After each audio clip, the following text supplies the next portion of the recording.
Good morning and welcome to Morning Brew. Let's see here. It is Friday. Wow, September 10th. One day away. And let's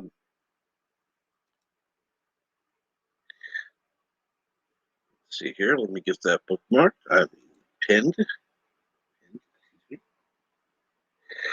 No, I've not had coffee yet.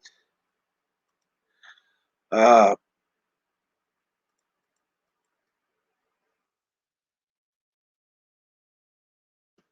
so anyhow, start out with the chat. No, I don't want top chat, you idiot.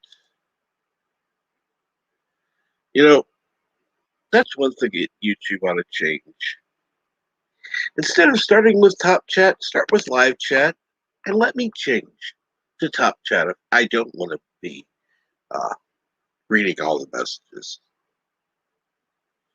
Or just eliminate top chat altogether, make it even better. But whatever. Be really easy for them to make one uh, whatever word I'm looking for. Sure, Burke will know.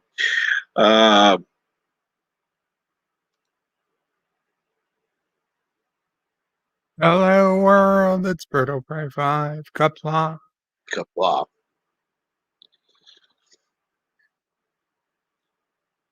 How are things this Friday morning? Things are things. Pretty well actually. Good. And you? I've been up hour and a half or so. Had can you hear me? Yeah, I can sorry. hear you, yes. Yeah. I put out 3 videos yesterday, which is probably the most I've put out ever. So I had to do some work on editing some thumbnails and whatnot. Even though they were up, I wanted to do a little more work on fixing them up. And I've got yet another video, at least one more to put out today before bed life. So yeah, because Star Trek Day just turned into a very busy day yesterday, which I was happy for, don't get me wrong. But that was basically my day. It wasn't until late at night that I have any moments to myself.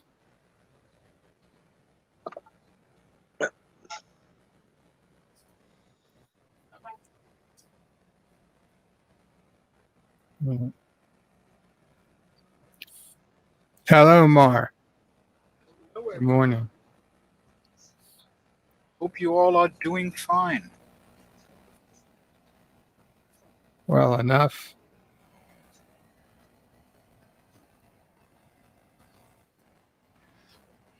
And Captain may have went for some coffee. No, I'm still here. Uh, Still here. I don't just walk off usually. I'll mute first at least. Quiet. Let's see here. Good morning, Dave G Sound. And no, yeah. It's no. I'm not even gonna try. Bar, you can say that if you can see it.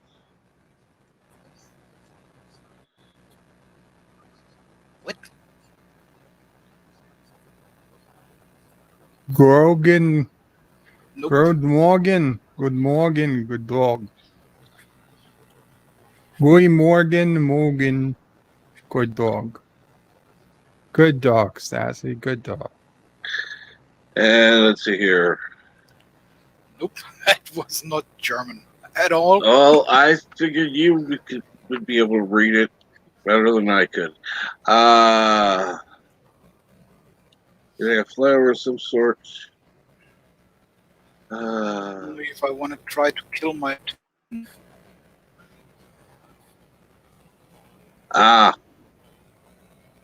And good morning, Nat Ryan Johnson. Good morning, Michael Garrick. And why would they be doing a flyover today?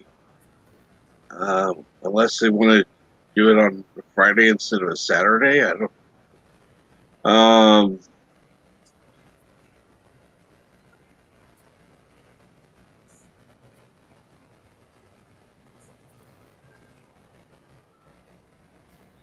Good morning.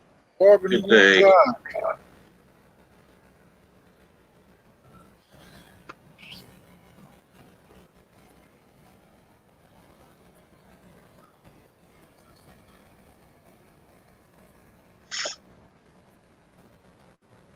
Guten Morgen, guten Tag, good morning. Oh, good morning, good day. Yes. All right.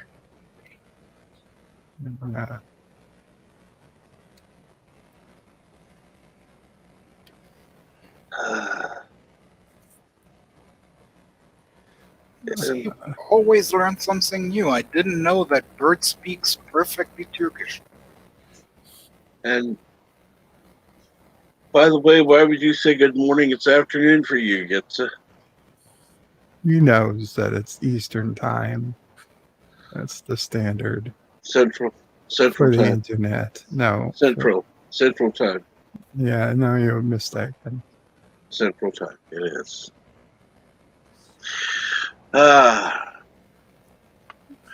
Actually, if you want to be honest, it would be London.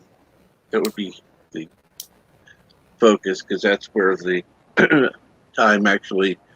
That's the time zone that's actually used for the international time. So yeah.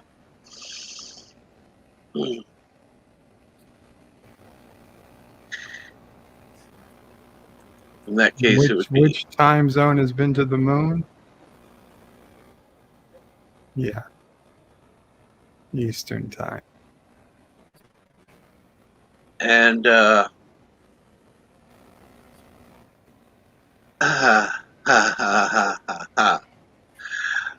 yeah, they turned swampland into something usable. They destroyed natural environment to put in some artificially flattened area.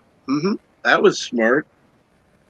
Wonder what cures and stuff what animals they destroyed and what all they killed to put in this fucking area.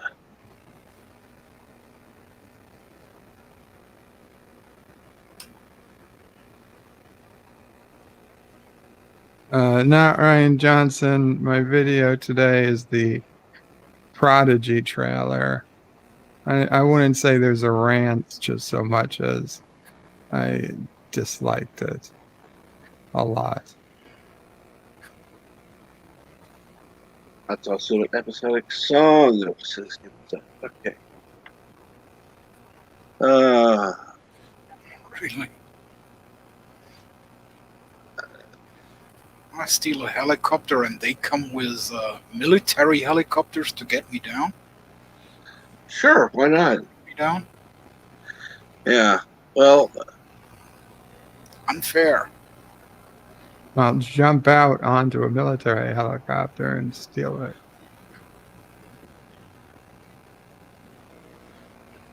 well, that's true. That's true. Wow. That's true. You're correct, Dave.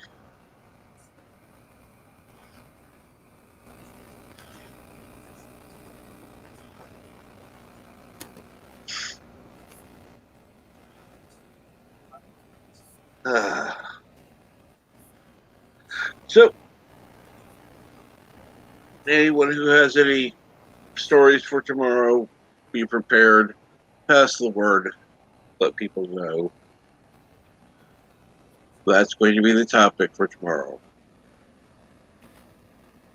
And be interesting. Yvette's supposed to be on.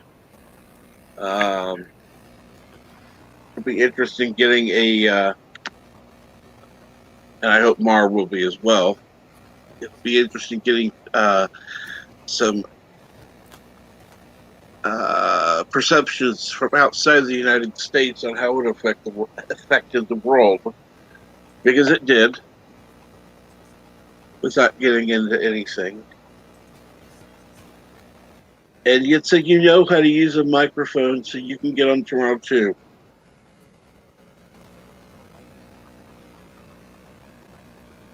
Unless you suddenly turned into Kronos.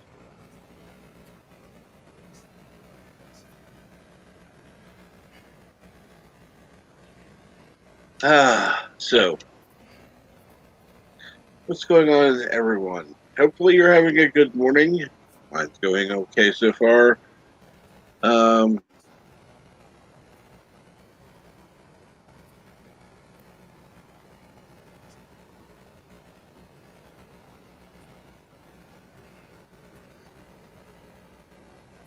See, that's not okay. See, you should be. You're very well spoken. You, yeah, should definitely not be in your shell. That would be much appreciated. So let's see here. What's going on? You go ahead and send this out tomorrow. In particular, will be important to send this out on social media, because with the subject for tomorrow, it's definitely not going to be a stream that's going to be promoted by the algorithm.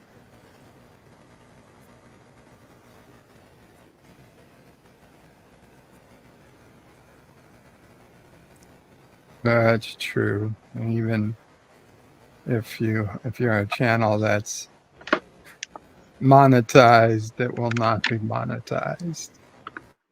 You talk about it. And yep.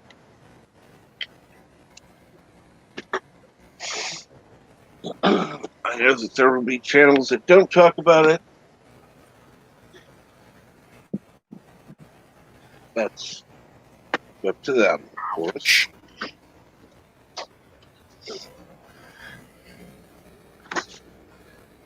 Hopefully they won't be ranting about stupid things.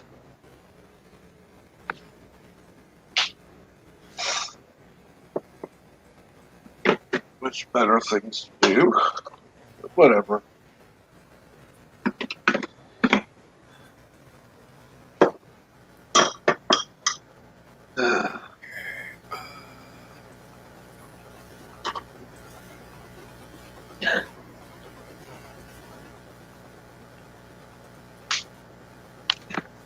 Yeah, well,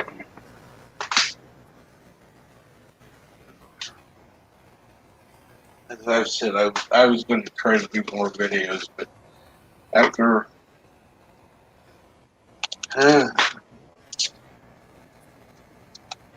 no, after further consideration, no, I'll do the videos I do if I do it. I do. They're typically a one-shot thing. I don't edit. I just record it and release it. That's it.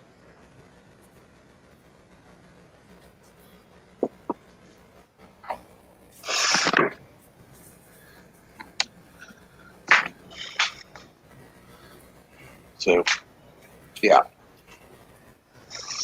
Yeah. Yesterday you said you wanted to go today with a topic already. No. Tomorrow. I want it to be on the day after the 10th. Okay. Yeah, 10th. No, I thought you meant you wanted to do it today already, because Oh no, it's today, and us being always been pushed back to Star Trek. Today for the other thing, yes. But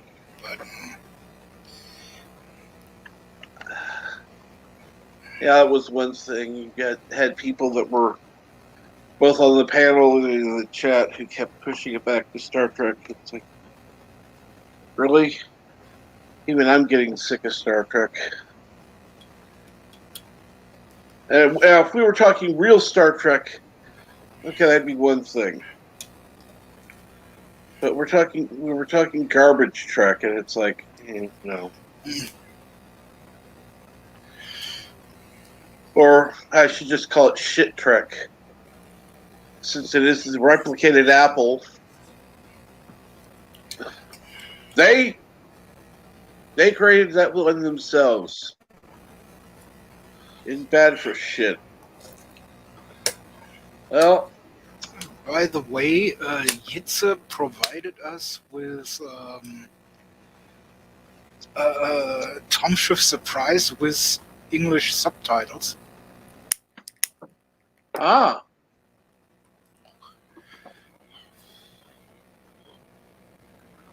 So that's also on the plan or on the menu, so to speak. Cool.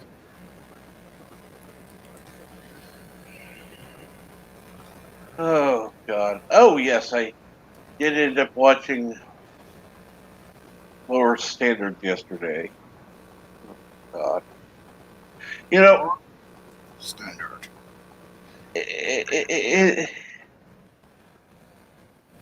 I'm sorry. Never heard about that. I'm sorry. That the whole concept was just plain shit stupid. Now, I did kind of like the one that was kind of like the Tribbles.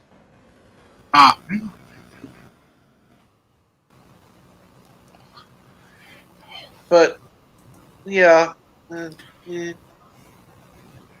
they except they figured out a way to get him to disappear, by yelling at him. But yeah, and then of course the one guy wanted to have fun, and so they beamed him down, and yeah. Actually, it's more like Gizmo in water, but might as well call them Tribbles.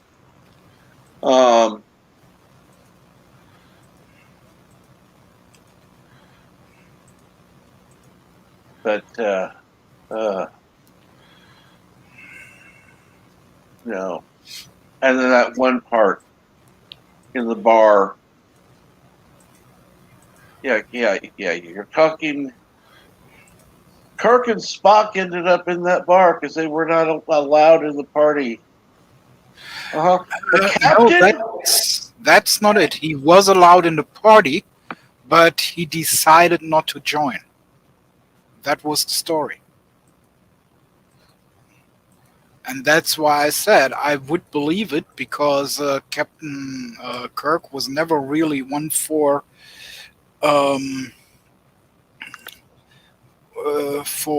officers or for people who outrank him. He never was the one for admirals and stuff like that. So that was pretty believable. He went to formal occasions when he had to. And, him and Spock ending up in a dive bar and carving their names in a fucking bar? No. Yeah, This is highly illogical. Shut up, Spock. This is a human tradition. You're half human. You should know. As I say, I could Captain Kirk. I could see him do it. I don't think so. I really don't see you writing Kirk plus Spock. But No. that said, I get it. It was a funny joke. It was stupid. It was stupid. It was.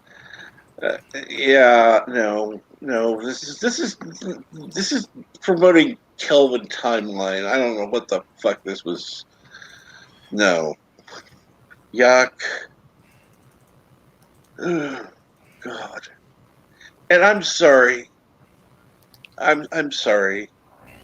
I don't know how Salty Trucker rated it, but the way I've heard him go on and on about how good it is, it's like, um, you've gotten so used to the shit that they put out under Kurtzman Trek that you're taking something that's mediocre at best and fucking praising it. That's stupid. You don't praise the mediocre. I mean, we don't root for the team that's in the middle of the fucking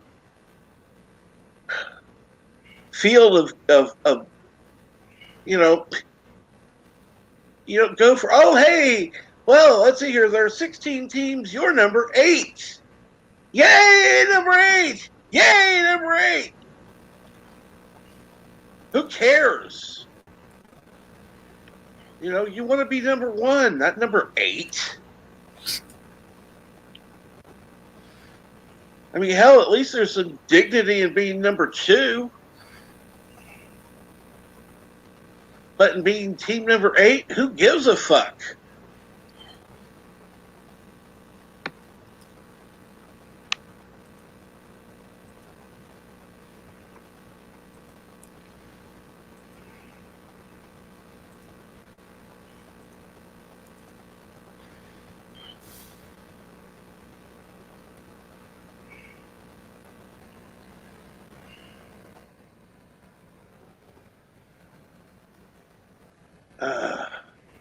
And good afternoon, Yvette.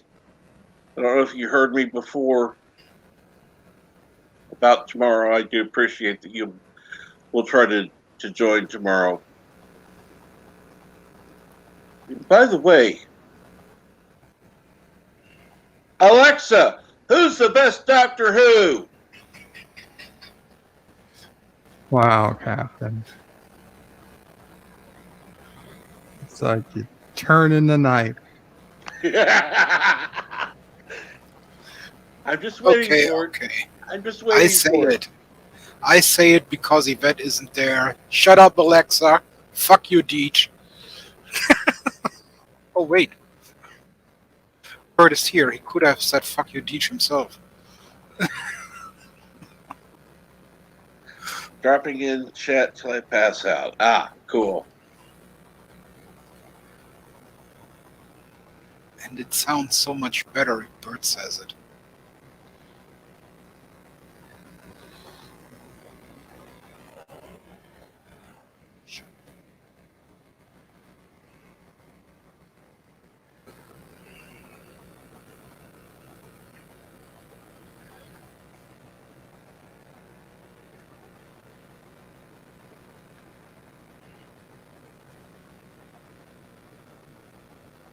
Oh.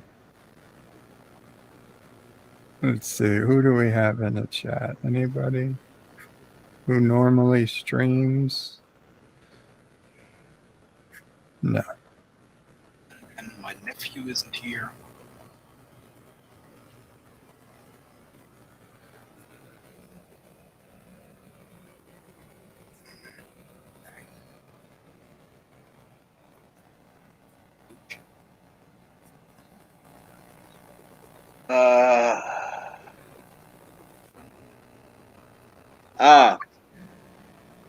Did Daddy tell everyone about being Transopre yesterday? No, he hasn't. I don't know what you're talking about. Uh-huh. What happens backstage is supposed to stay backstage, Yvette.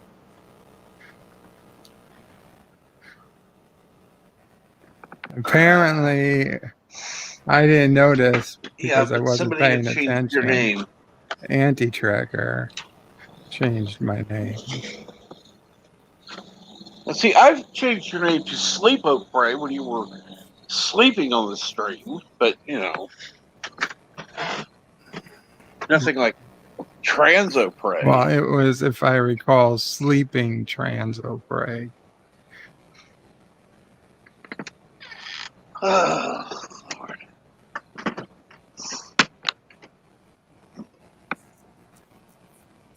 I think he muted me on purpose. I think So so. it sounded like I was sleeping when I thought I was talking. Would someone come up with trans or prey?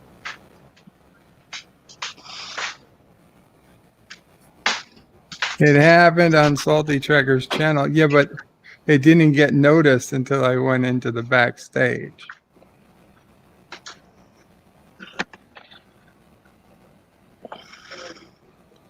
Yes.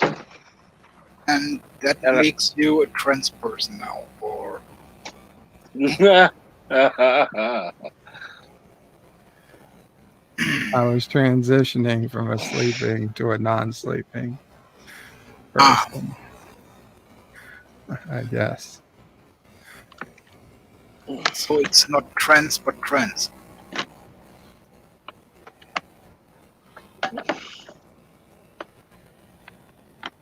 I don't know what the difference between the two words you just said were.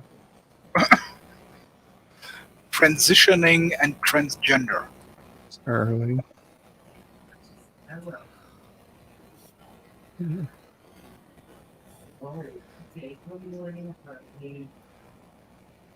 Sisopre. That's right. Sisopre is driving up to Maine, or may have already made it if she left last night. I don't know. And Michael Garrick says, "You people are childish." Well, some are, some aren't. Very childish, Michael. Only us mature adults. We should all start a separate YouTube for mature and refined adults, and not these childlike fart humor behavior. Yeah, well, then you wouldn't be able to review any modern truck.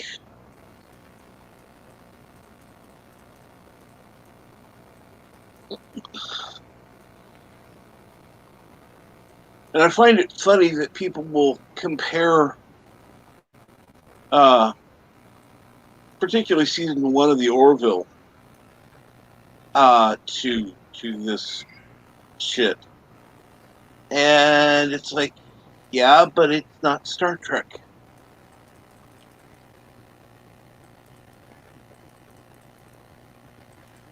It's the Orville.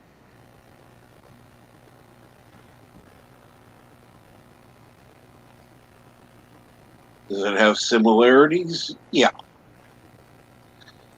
I wonder what would happen if they were to develop a transporter technology, what they would call it. Teleporter. They already talk about it. Oh, sorry. It'd be nice to see that there's going to be teleporters in our future. And other species have teleporter tech, so I imagine it would just be teleporters. And I do think if the series goes on more than one more season, which I'm not sure it will, I doubt it, but yeah. that, one at some point they will be working on teleporter tech, and that'll be some, jokes or whatnot. Is this ethical and all this stuff? And be like, well, we've already been teleported by other species, so I hope so.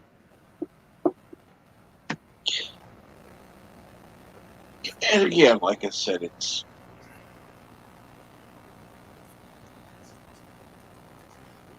the humor is more lowbrow, which I don't mind in the Orville. Yeah. Some of it is, not all of it. Well, what I'm saying is, before Generation 3 of Trek, humor was more, I don't know, funny?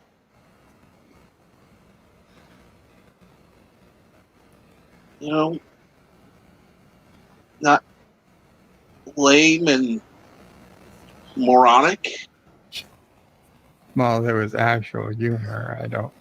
Yeah.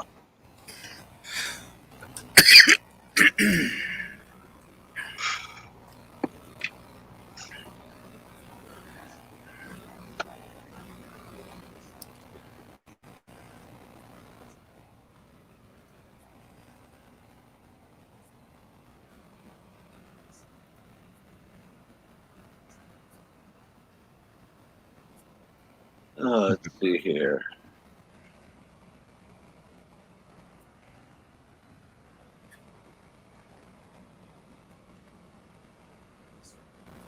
People who claim to be mature are usually dicks anyway.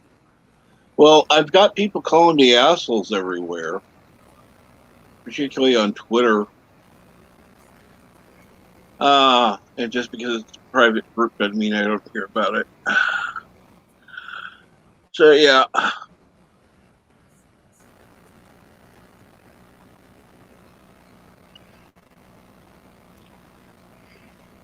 don't mind.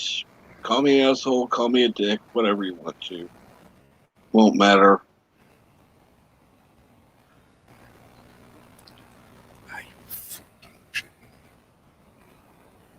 So anyhow, what's going on today?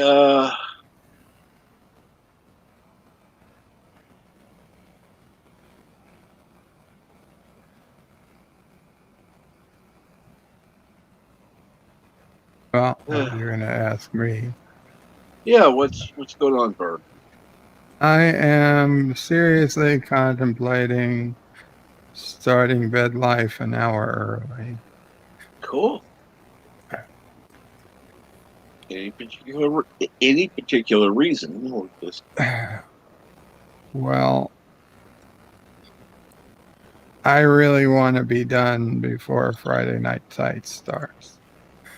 Well,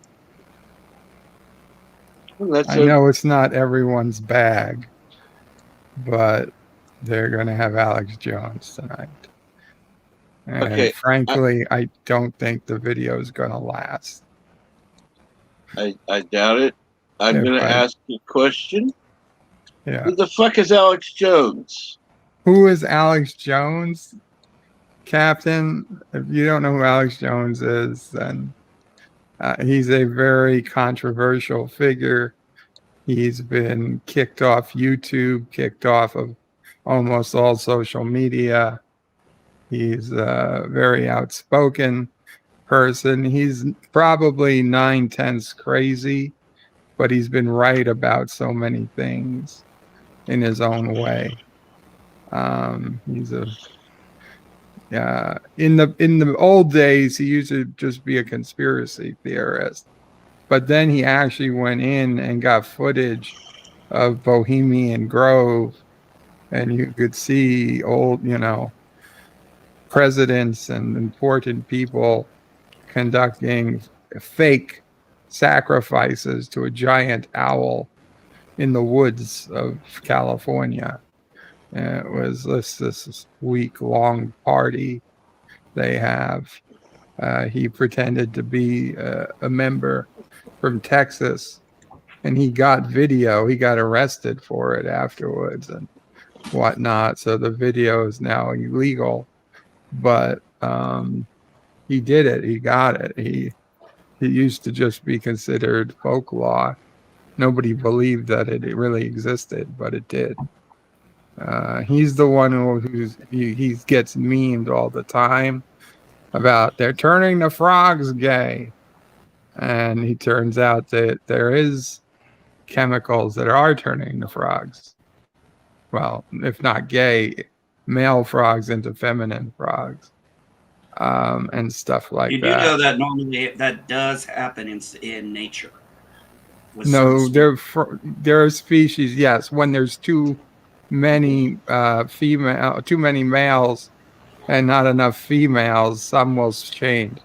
But this is because of estrogen and chemicals in the water, in the environment. Look, I just put it this way: when it comes to Alex Jones, take whatever that guy says with a grain of salt. He is a right wing conspiracy nut job guy. Just because he gets one or two things right every now and again doesn't mean he's not a nut job. And this is coming from a conservative guy here. Trust me, this guy is one of the worst. Well, he's quite entertaining. If you think so, I think he's annoying as fuck. So, the very fact YouTube doesn't want him on is all the more reason I want to listen. And good morning, Darren. Good morning. So, Captain Trek, you really didn't know who Alex Jones was, huh? No, I didn't. And I still don't care other than he's the whack job. Well, that's what everybody wants you to believe, yeah. I mean, he's not a huge whack job. I mean, he's not a flat earther, but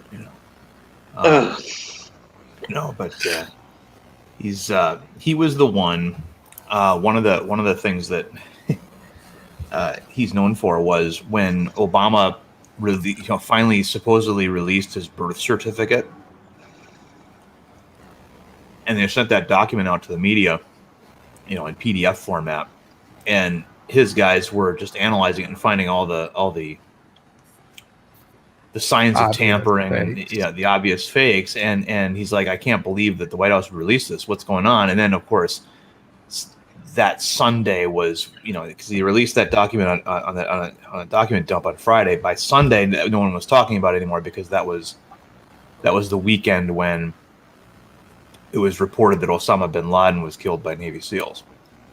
So it just got, it got buried, and but he didn't let it go. And one of the things that is interesting is it's a certificate of birth, but not a birth certificate. There are two different things. But no, he was the guy pointing it out, and of course, because he was the only one pointing it out, that kind of put him on somebody's radar. Yeah. But yeah. Well, I've noticed I noticed some of Hollywood is really going against cancel culture now because it's starting to affect people they like. Of course. Yeah. So, check this out, Cap. So, I did a successful trailer review of Picard Season 2. I was able to go through it, have the trailer going, and actually do it the right way. It took me 2 attempts, but I was able to get it approved by YouTube. It's got more views than I've gotten on just about any other video in months. Great comments, and I had at least 7 likes yesterday. And wake up this morning, every one of my likes are gone. Their likes is broken. It happened to mine too. I had a stream with like 40 likes. It was just gone the next day. They'll probably come back if you wait another day or two. Don't fret. It's just like that was kind of. It's just annoying. It's like you took all my likes away. I mean, I didn't even. I mean, I was actually very tame in the way I was talking about it. I don't think they've taken them away. I think it's just a reporting error. And I was just my biggest complaint, as honestly I said, because I put it in my description. Can someone in Star Trek pay the damn electric bill? Yeah, I don't get the joke. Well, I mean, the whole thing is everything is so god dang dark in that trailer for the most part. And I'm like, is this because their budget's that low? They've got to darken everything so you don't see the cheap sets or something? I don't know. Their sets aren't cheap. Those are some of the most expensive sets. Looking at sets I've seen, but I mean, I think that you don't just turn down the lights to say conserve power. There's a mood they're going for. Yeah, pretty much. Looks like X-Files in space. Plus, it hides all the details where the bridge doesn't match the one from the cage. True. We knew that wasn't going to happen. So apparently the Strange New Worlds is also going to have Cadet Uhura and I forgot who the doctor they said was.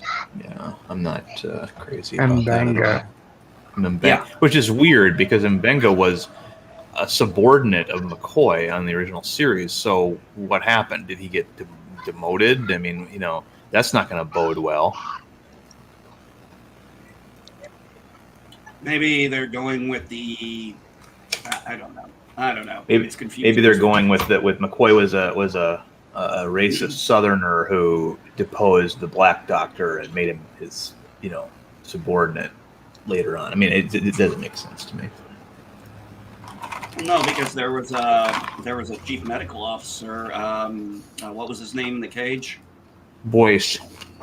Yeah, and wasn't he there for like the second pilot? I don't remember. I don't think it was him in the second pilot, but it was a different. It was neither McCoy nor Boyce. Yeah, there was McCoy hadn't come in yet for Where No Man Has Gone Before. Yeah, if I'm not mistaken, I think one of the reasons they did Man Trap first was because it's actually, I believe, the first episode that actually has all three of them together. Going on a wave mission. It's a much stronger episode.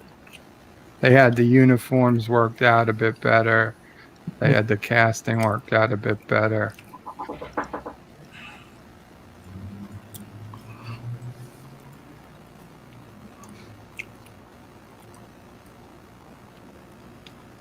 I'm sorry.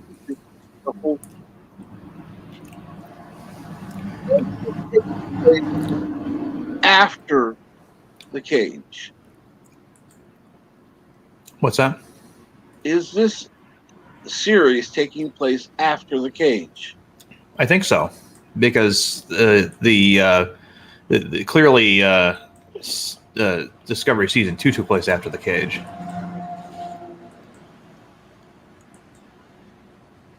Right. I mean, Spock, they had already visited whatever that was, the Metrodons. The Telosians. Talos 4. Yeah, Talos 4 with Telosians. Yeah, so. Did anybody watch the Matrix trailer? I did. It is interesting. I'm wondering. I was kind of wondering, is this kind of going to be? It seems to play out like both a sequel and kind of a soft reboot of the last movie, or it could be completely removing the first two movies, the second and third movie, and going based off the first movie. But I don't see them doing that. I'm just curious what you guys think. Advantageous to them. What's that? I said if it's advantageous to their story, then that would be a good idea, but I don't know. I saw the first one, didn't really care after that. First one was decent. I didn't care for the second and third one personally. I kind of always have. I mean, I really love the first one. Now this one here, actually, I don't know. I got some good vibes off that trailer, which is not something I get very often anymore. Cool. Then you should enjoy watching it, hopefully. Yeah, I'm gonna actually I'm gonna do another trailer video today. For that, it's just it's kind of nice to see a trailer that like this might actually be something I'm interested in. Although I do think it's kind of interesting how Neo now looks like John Wick.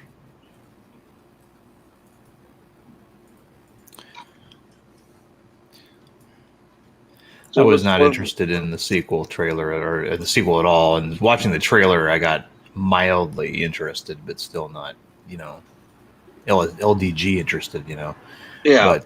But yeah, I'll see it. I don't know how I'll see it when it comes out. Maybe it'll be a theater experience. It depends on what the reactions are. I mean, I like the first Matrix. I mean, it was groundbreaking. I mean, a lot of people, the first DVD they bought was the Matrix, but it just isn't a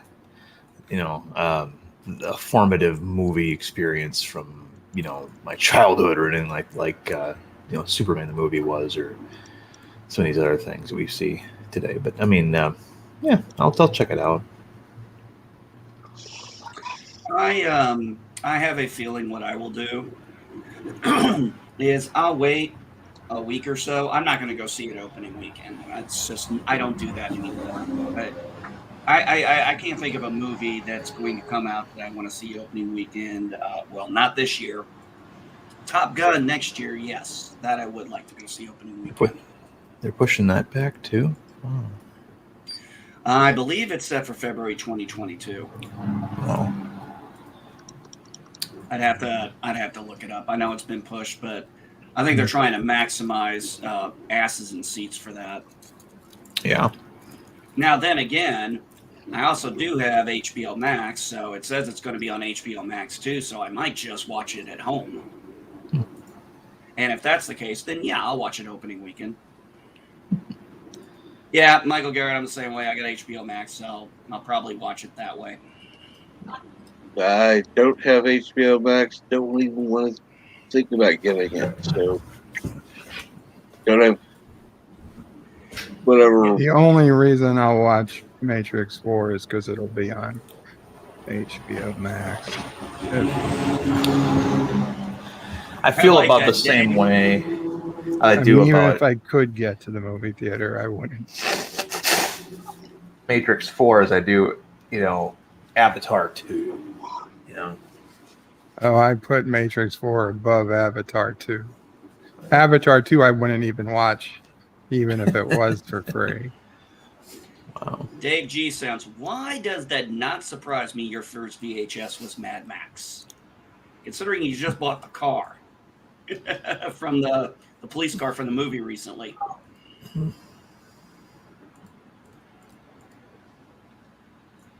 Yeah, not really surprised there, but yeah.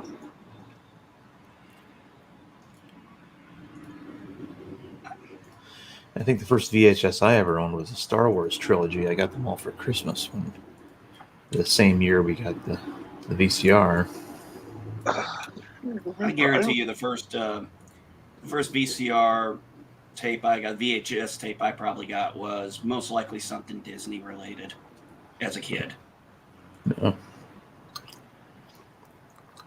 As far as the first one I bought, fuck if I know. I don't even remember my first DVD or Blu-ray. I just didn't really care. I remember my first DVD. It was Life Force. And I still have it. I got it on Blu-ray as well, but I still have it. It's one of my favorite horror films from the 80s. Tobe Hooper.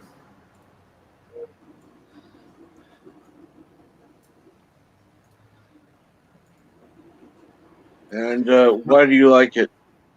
Just out of curiosity. Oh, Life Force? Yeah. Oh, well, okay.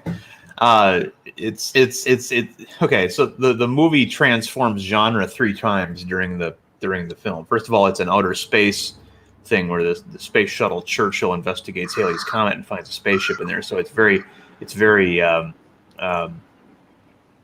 2001: A Space Odyssey kind of thing. A little bit of Alien in there. they find all these vacuum desiccated humanoid bat things inside the spaceship that are just floating around in there. But then they find 3 human-looking people in these crystalline coffin-shaped objects, and they bring those back with them.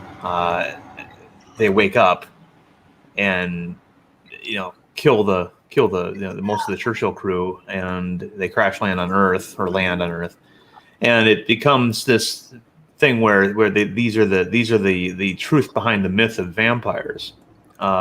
They don't suck your blood, but they do drain your life force out through your face to feed, and then 24 hours later you sort of become this thing that does the same thing to other people.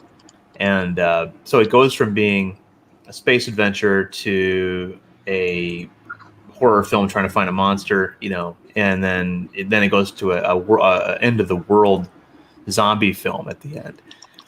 And then of course there's the other big elephant in the room, and that is that Matilda May, a young British actress, basically is the entire film is naked.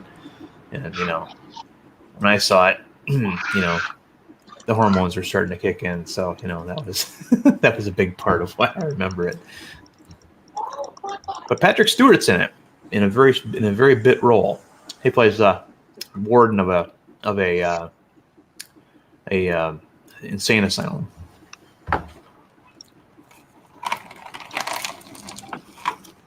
I think one of the best sci-fi horror movies I saw, other than Alien or Aliens, Event Horizon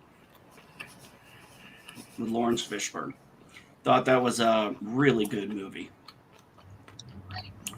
Here I come, motherfuckers. That's the only part I remember from that movie. No, I remember quite a bit. It was actually a really good movie, good concept, a lot of fun. Little hair on the back of my neck.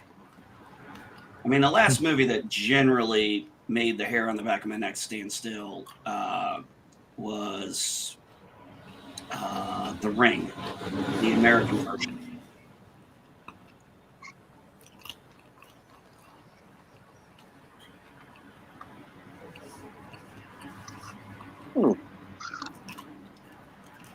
There was something about that movie. I think it was kind of the simplicity of it, but when the scary parts came in, they actually felt like, pretty freaking scary. And probably that little point with the girl coming out of the TV probably did not help me, because it reminded me of Poltergeist, which is a movie that I have made no bones about, scared the shit out of me as a kid, and I will never watch again. Are these yours? No, those are not the kids he is looking for. Move along. No.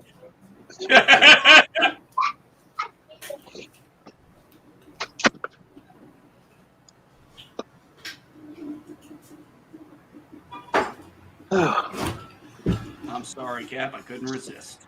Oh, no. Understood. These are not the kids he's looking for. Move along.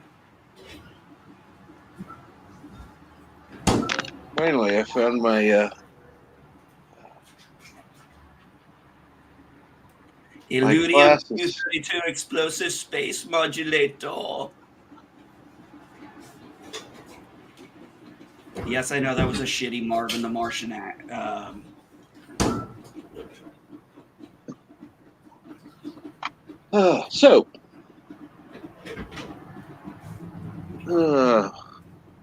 Okay, let's go for the elephant in the room. What elephant in the room? Yeah. What do you think of the standing president's decision? Let's not go there. Cap, You really want to talk about that here? What decision? You don't want me, Cap, you don't want me going into this, buddy. Not here. Not on your channel. Not like this. He's trying to destroy his own stream this morning. Because he knows I know what he's talking about. Yeah. Well, I don't. I was really kind of out of it yesterday. I don't know I was busy with Star Trek. Go ahead, Darren. You can tell Can you just tell me what the decision was without talking about it? He's mandating that every federal worker and every 100 or more people have to 100 or more workers. You have to get the vaccine. Yeah, which is if you have a federal government contract, and you can't just submit to testing anymore. It's just they won't allow it. And for me that's an easy choice. You just look for another job. But no, you're going to have a lot of You're going to have a lot of You're going to have corporations, small businesses that have 100 people. That's a class action lawsuit that is going to happen. And there's going to be a lawsuit. There's going to be an injunction. This is going to be something they're going to drag up to the Supreme Court. And on top of that,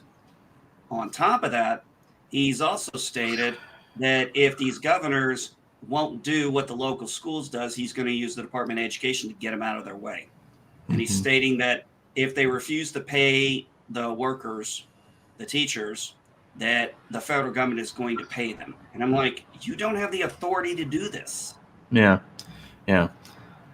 If the precedent that they could set is very interesting to me. The idea that hold on, my alarm clock just went off. I forgot I didn't just set it. See, the problem is everybody accused Trump of being a tyrant because of the way he talked and tweeted. But the problem is you've got a guy now who's getting his strings pulled by somebody else and is now saying he's going to do this and he's going to do that. And you've got a lot of states, they're like, dude, you're weak. We're not afraid of you.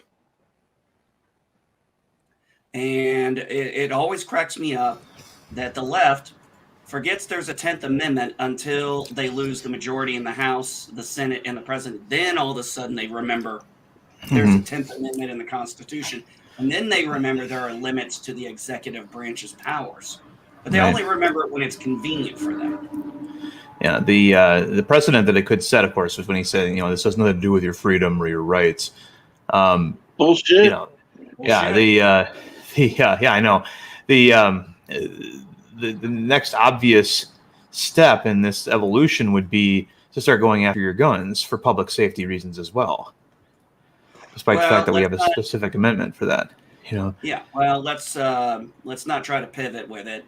I'm just saying that's where that's one of the places that line of thinking goes.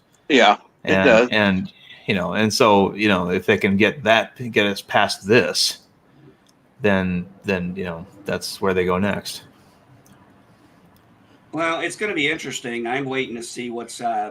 I think California. I think what happens in California for the recall on Tuesday is really going to be interesting because even if Gavin, I'm going to say this, even if Gavin Newsom still survives the recall, if it's really, really close, right, it's going to make a sign. Like I just saw literally the other day, I literally saw this morning, the guy who's leading on the opposition side, Larry Elder, the black talk show host conservative, right, literally got assaulted yesterday by a white liberal woman wearing a gorilla mask. Yeah. Did you see that video? Doesn't surprise me, no. Yeah, and they're like, this is LA. Yeah, and it's, I was like, damn.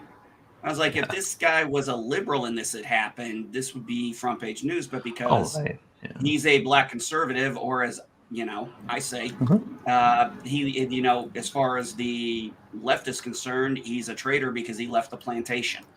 Yeah, he's a quote Uncle Tom. Yeah. Yeah, and I hate that term. You know why? Because I've actually read the book. Right. Well, it's turned into something that it's not. But the thing is I've read the book, and calling somebody an Uncle Tom should actually be considered a compliment or a term or something like that, not the way they use it as an insult. And that's why I always feel like somebody says that, I'm like, did you ever read the damn book?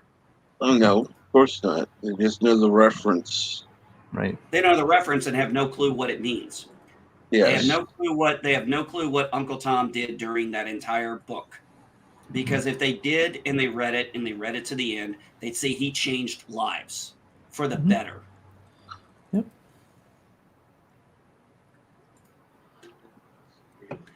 even though it cost him his life. Mm-hmm. He's still. And good morning, sci-fi guy.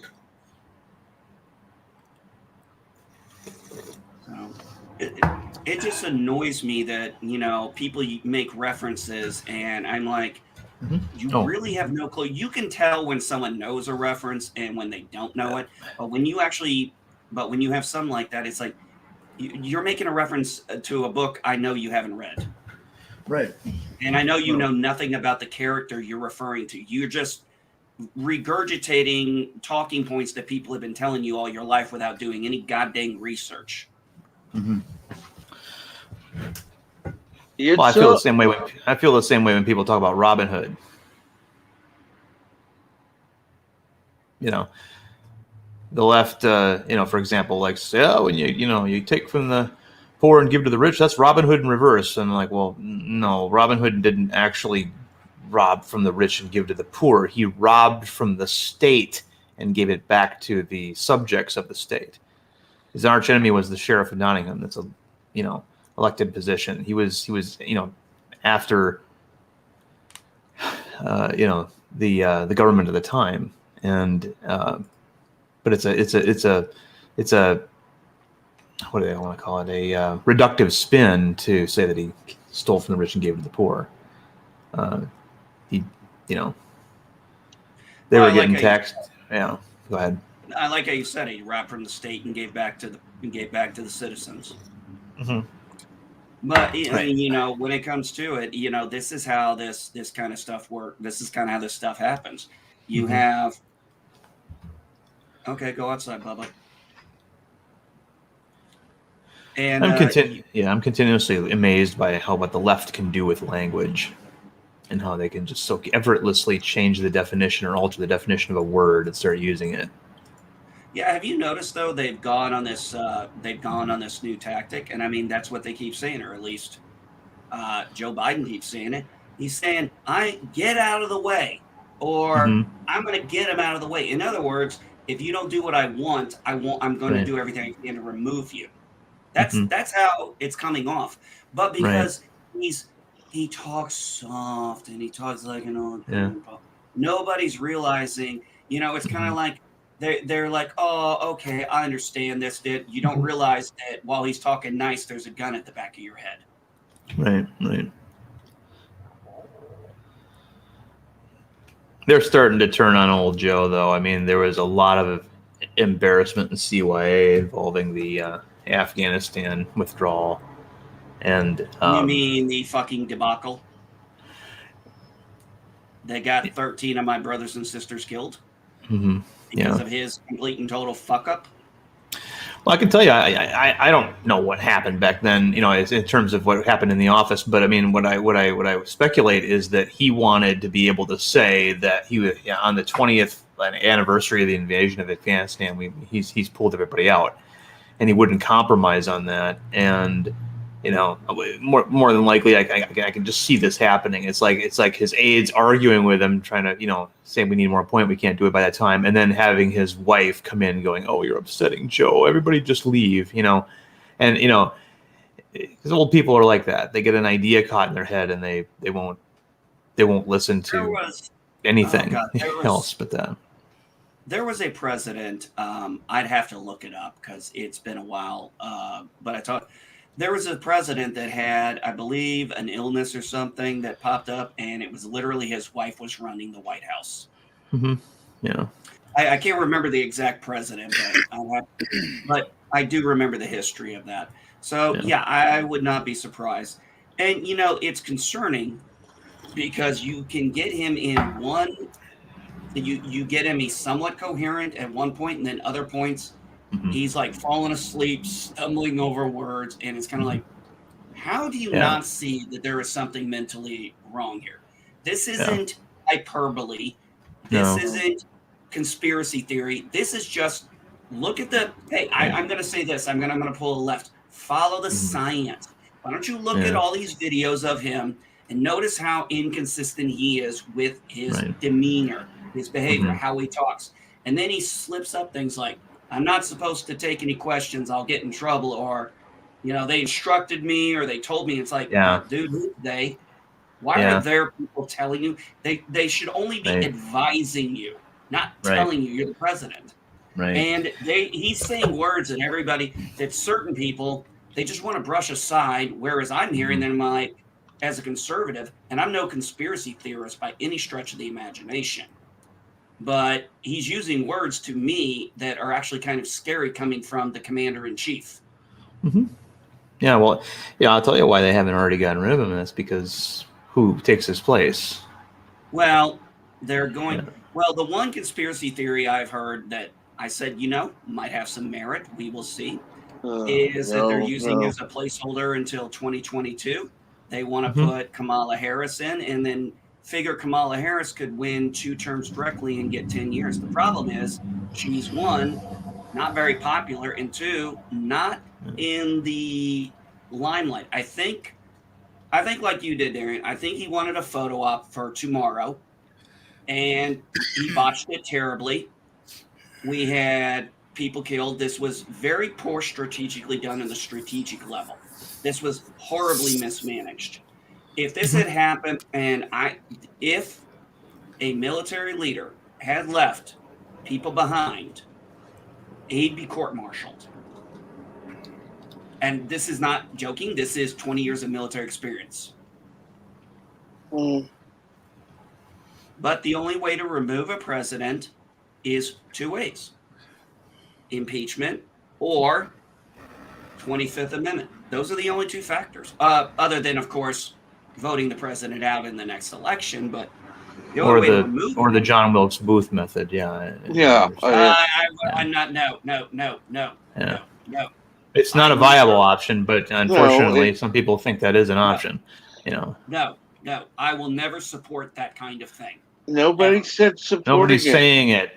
Nobody here is supporting it. Saying if I ever, you're always worried about. You always got to make these declarative statements about what you believe. It's like that's so insecure of you. Nobody is suggesting that. That's just me. I didn't know anybody was bringing that up. I mean, you can bring something up without supporting it. No, I was just okay. I'm allowed to get a little excited. I don't do that very often. Yes, you do. You do quite often. I warned you, Captain, about bringing up politics on your channel. Yeah, it doesn't mean you have to get overly excited. Okay, I'm calming down. I apologize. That's fine.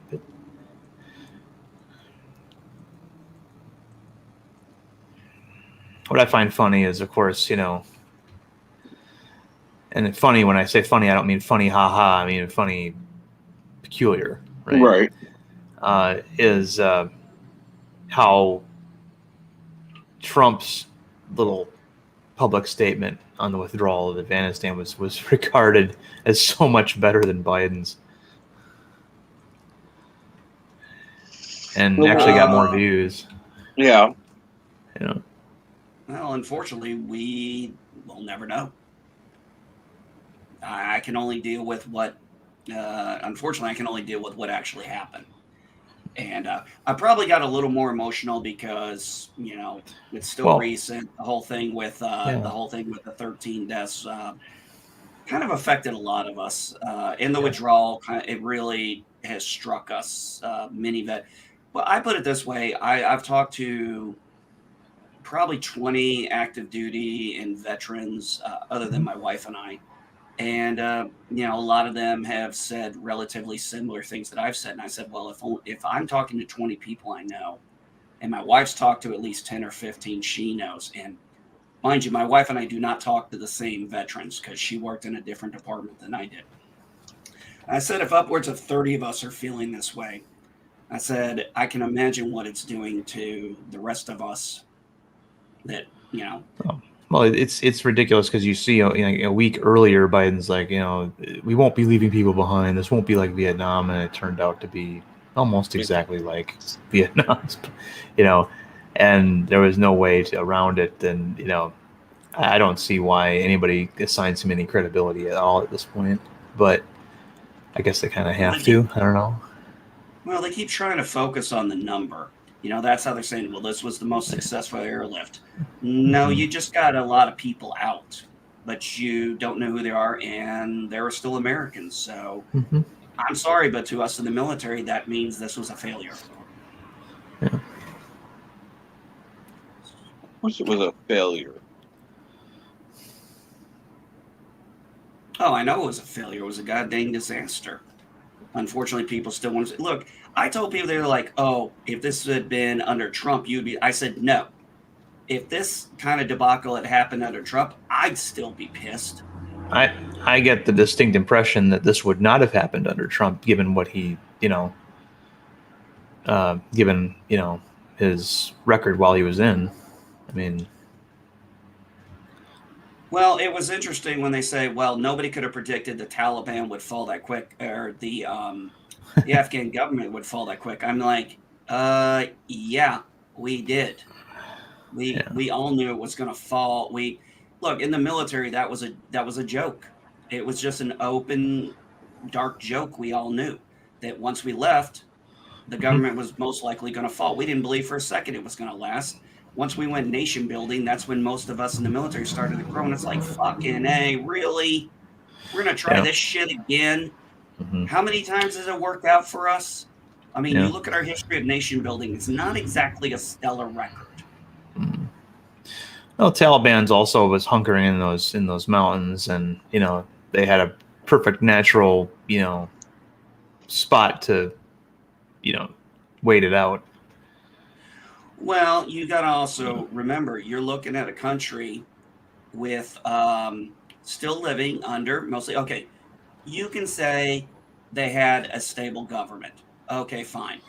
They still live in a country that, in an environment and a culture that's still under very heavy tribal laws, and you have the various tribes that live out there. And there was an article I read one time where one of them was like, they were in one of these tribes, and they were talking to the tribal people, and they're like, "Oh yeah, we're not overly concerned about you." They're like, "Why not?" He goes, "You're not going to stay forever. Eventually, you'll leave. So just wait you out." Now, why? Now, in my opinion, this is just my opinion. I still believe even if Trump had been in office, the Taliban would have most likely taken over Afghanistan. But because they know how Trump was and what he would probably do, they probably would have waited until everything was out before they had done it. But because Biden, and these people are not stupid and backward. I mean, these people were on Twitter. They were doing this invasion during Twitter, for God's sakes. They were coordinating through Twitter, which I find ironic that the Twitter allows that. That doesn't violate a policy, but somehow Trump is still banned. Right. So they've learned how to use this technology. And unfortunately, we not only just handed them a bunch of we handed them a bunch of technology because we left a bunch of shit. And Trump said he didn't want any of it left. Right. Or, and well, we did. And we left people behind. And I think that because they know that Biden is a weak leader, that they could run in. I mean, I think if you guys don't know, there's a leaked phone call, which I thought was funny, that Biden called the president of Afghanistan and said, "Look, shit's not looking good. I need you to spin it and say it is looking good." Yeah. Basically telling the Afghan president to lie. Right. And that was back in July. And then so basically they tested the waters and realized, oh, we're going to be able to do this without much of jack shit. Because the military is now not going to be able to do anything. The American military is not going to do anything. The Afghans aren't going to really do anything. So they just walked in, saw what they could do, and pulled it off. And if you don't want to say it was like Saigon, no, it wasn't. The North Vietnamese waited till we left. Once they realized that after Nixon was out, that they weren't going to adhere to the agreement that they had made with the South Vietnamese, because if you look at the history, they started invading South Vietnam again, and they were just testing the water. And guess what? They realized, oh, the Americans aren't coming. We're good. Same thing with Afghanistan. I mean, if you want to take history parallels, they're very similar.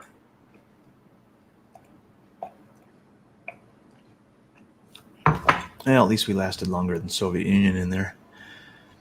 But yeah, but now they have the ability to say they beat. They can propagandize that oh yeah, they defeated well, the two superpowers of the time, yep, USSR, and now they can say they beat the United States.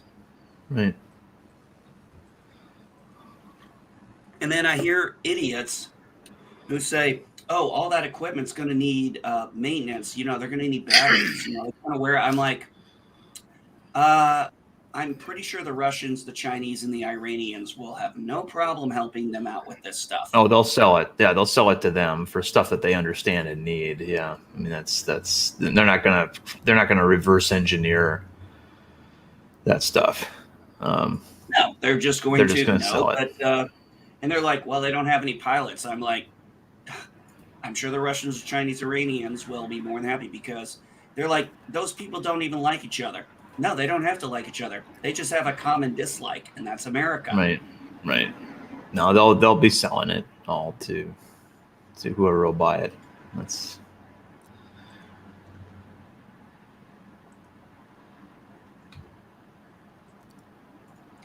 I don't remember why the Afghan-Soviet War was on. I forgot. I know we went in and we were supplying the Mujahideen, which later ended up becoming Al-Qaeda. I mean, you first should have learned, hey. That's why I always get funny when people say, they're our friends. I said, no, they're our allies. We don't have treaties with them. They can stab us in the back at any point in time. right. And you should be prepared for that. Mm-hmm. But now, unfortunately, they've got a huge boon now, and I will not be surprised if there is an uptake in recruiting and terrorism saying, hey, look at our history. We beat the two superpowers. I mean, they've got a hell of a... Huh? I don't understand why Uhura's a cadet on Strange New Worlds, and she's on the ship.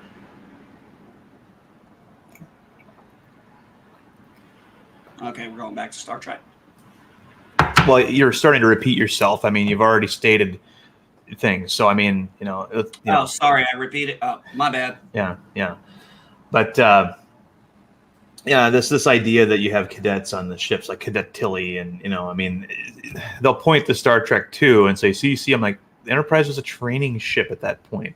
It makes sense that there would be cadets on board, but not on a serving flagship like that, or serving line ship. No, Nog was a cadet on the Defiant at times. He was. That's true, but he was also during a war. During a war, yeah, and also he was made an ensign.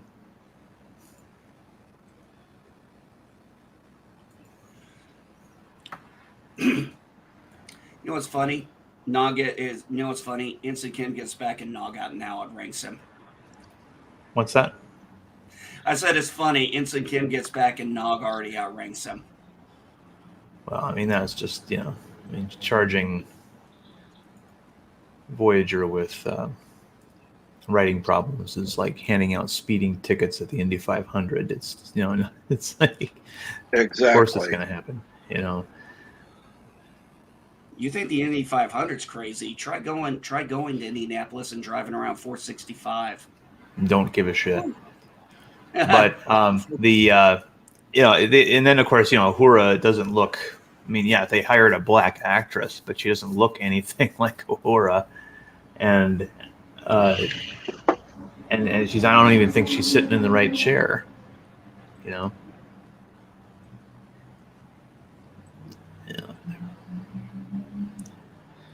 Yep, agreed. I mean, the only characters that can die on the show are, number one, the Vasquez 2.0 and Khan's great granddaughter. So. Shit, man, I wasn't the only one who noticed that. Yeah, that's a problem with prequels, and I've said that before. The more characters you have on that are just younger versions of characters that are established, the less exciting the show will inherently be, because you can't put those characters in any logical danger, you know.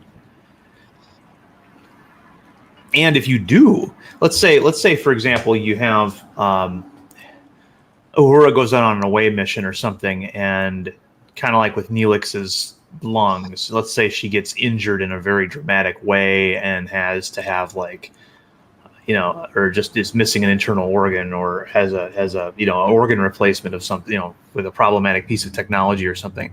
I wouldn't put it past the writers to do that, since, you know, but you'd think that something like that would obviously have been mentioned in TOS. You have to work within those boundaries, and they're not willing to do that. So. Oh, they haven't. They have never worked within the boundaries. I mean, Discovery flat out proved that.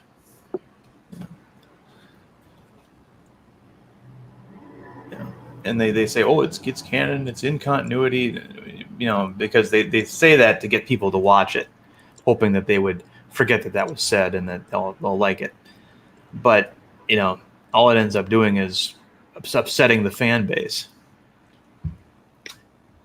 who are actually wanting them to take them back to the fantasy world that's already been established, and they're not doing that. So, Nor are they going to, nor do they want to.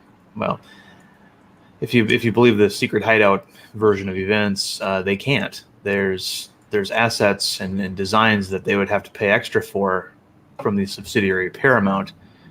And that's why one of the reasons why their ships all look different. They show a D7 battlecruiser, and it doesn't look anything like a D7 battlecruiser. But yeah. See, that's what doesn't make any sense. I'm honestly, let's see here. Paramount owns the Star Trek IP. I mean, it's all under the same umbrella now. Mm-hmm.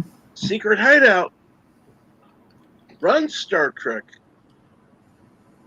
Why would they necessarily have to pay anything for it? Because of the stipulations of their contract.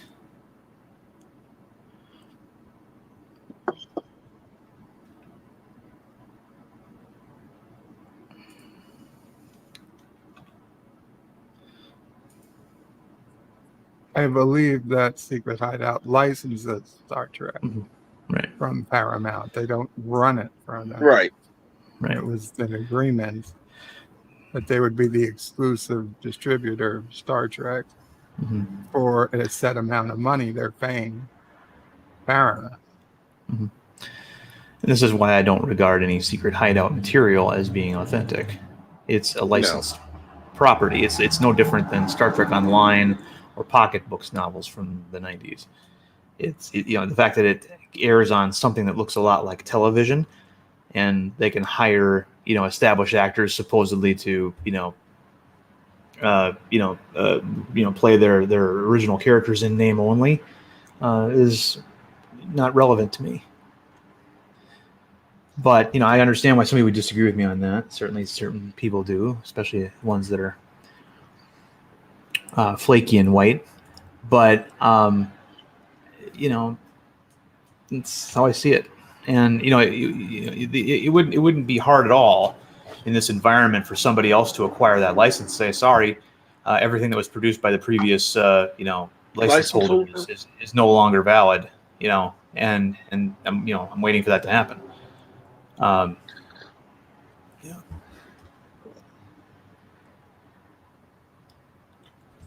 I did watch that trailer for the Nickelodeon Star Trek Prodigy, where I guess they have a holographic version of Janeway. I guess is going to be like an instructor of the crew, and I was like, this looks fun for the age group it is targeted for.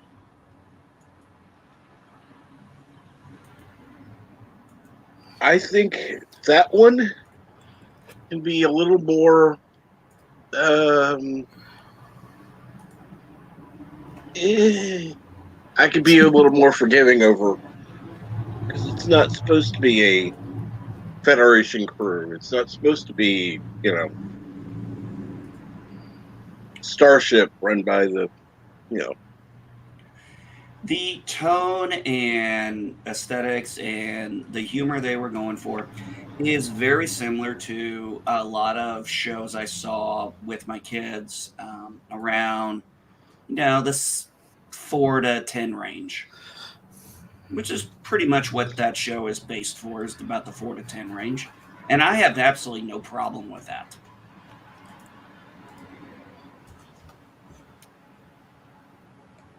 I mean, it's definitely not for me. My view on cartoons at the 4 to 10 range is, Transformers, GoBots, He-Man, and all that stuff we grew up on. I think Transformers was a far better show than this is going to be. And you know what they God, dismiss yes. it as? It's funny to me. They're like, oh, those cartoons were just designed to sell toys. I'm like, Yeah.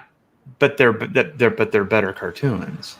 That's one of the things that they don't make the connection there. Is that because it was tied to a successful toy line, they had more money to spend on better writers and a number of other things, and as a result, you got a better product. That's why the ones that, if you look at some cartoons that were made that weren't part of a toy line, they either fizzled out right away or they just weren't that great. Rocky and Bullwinkle. I do not understand the appeal for those cartoons. To me, they're just at best phoning it in, and they didn't last very long. But they were in syndication throughout the 70s. It was decent filler. It was decent filler for what. It's like, okay, this cartoon's on that I liked, and this cartoon's on I like. I don't want to switch stations. Mm-hmm. Okay, We really I don't didn't have an option. I don't hate this show, so I'll watch Rocky and Bullwinkle.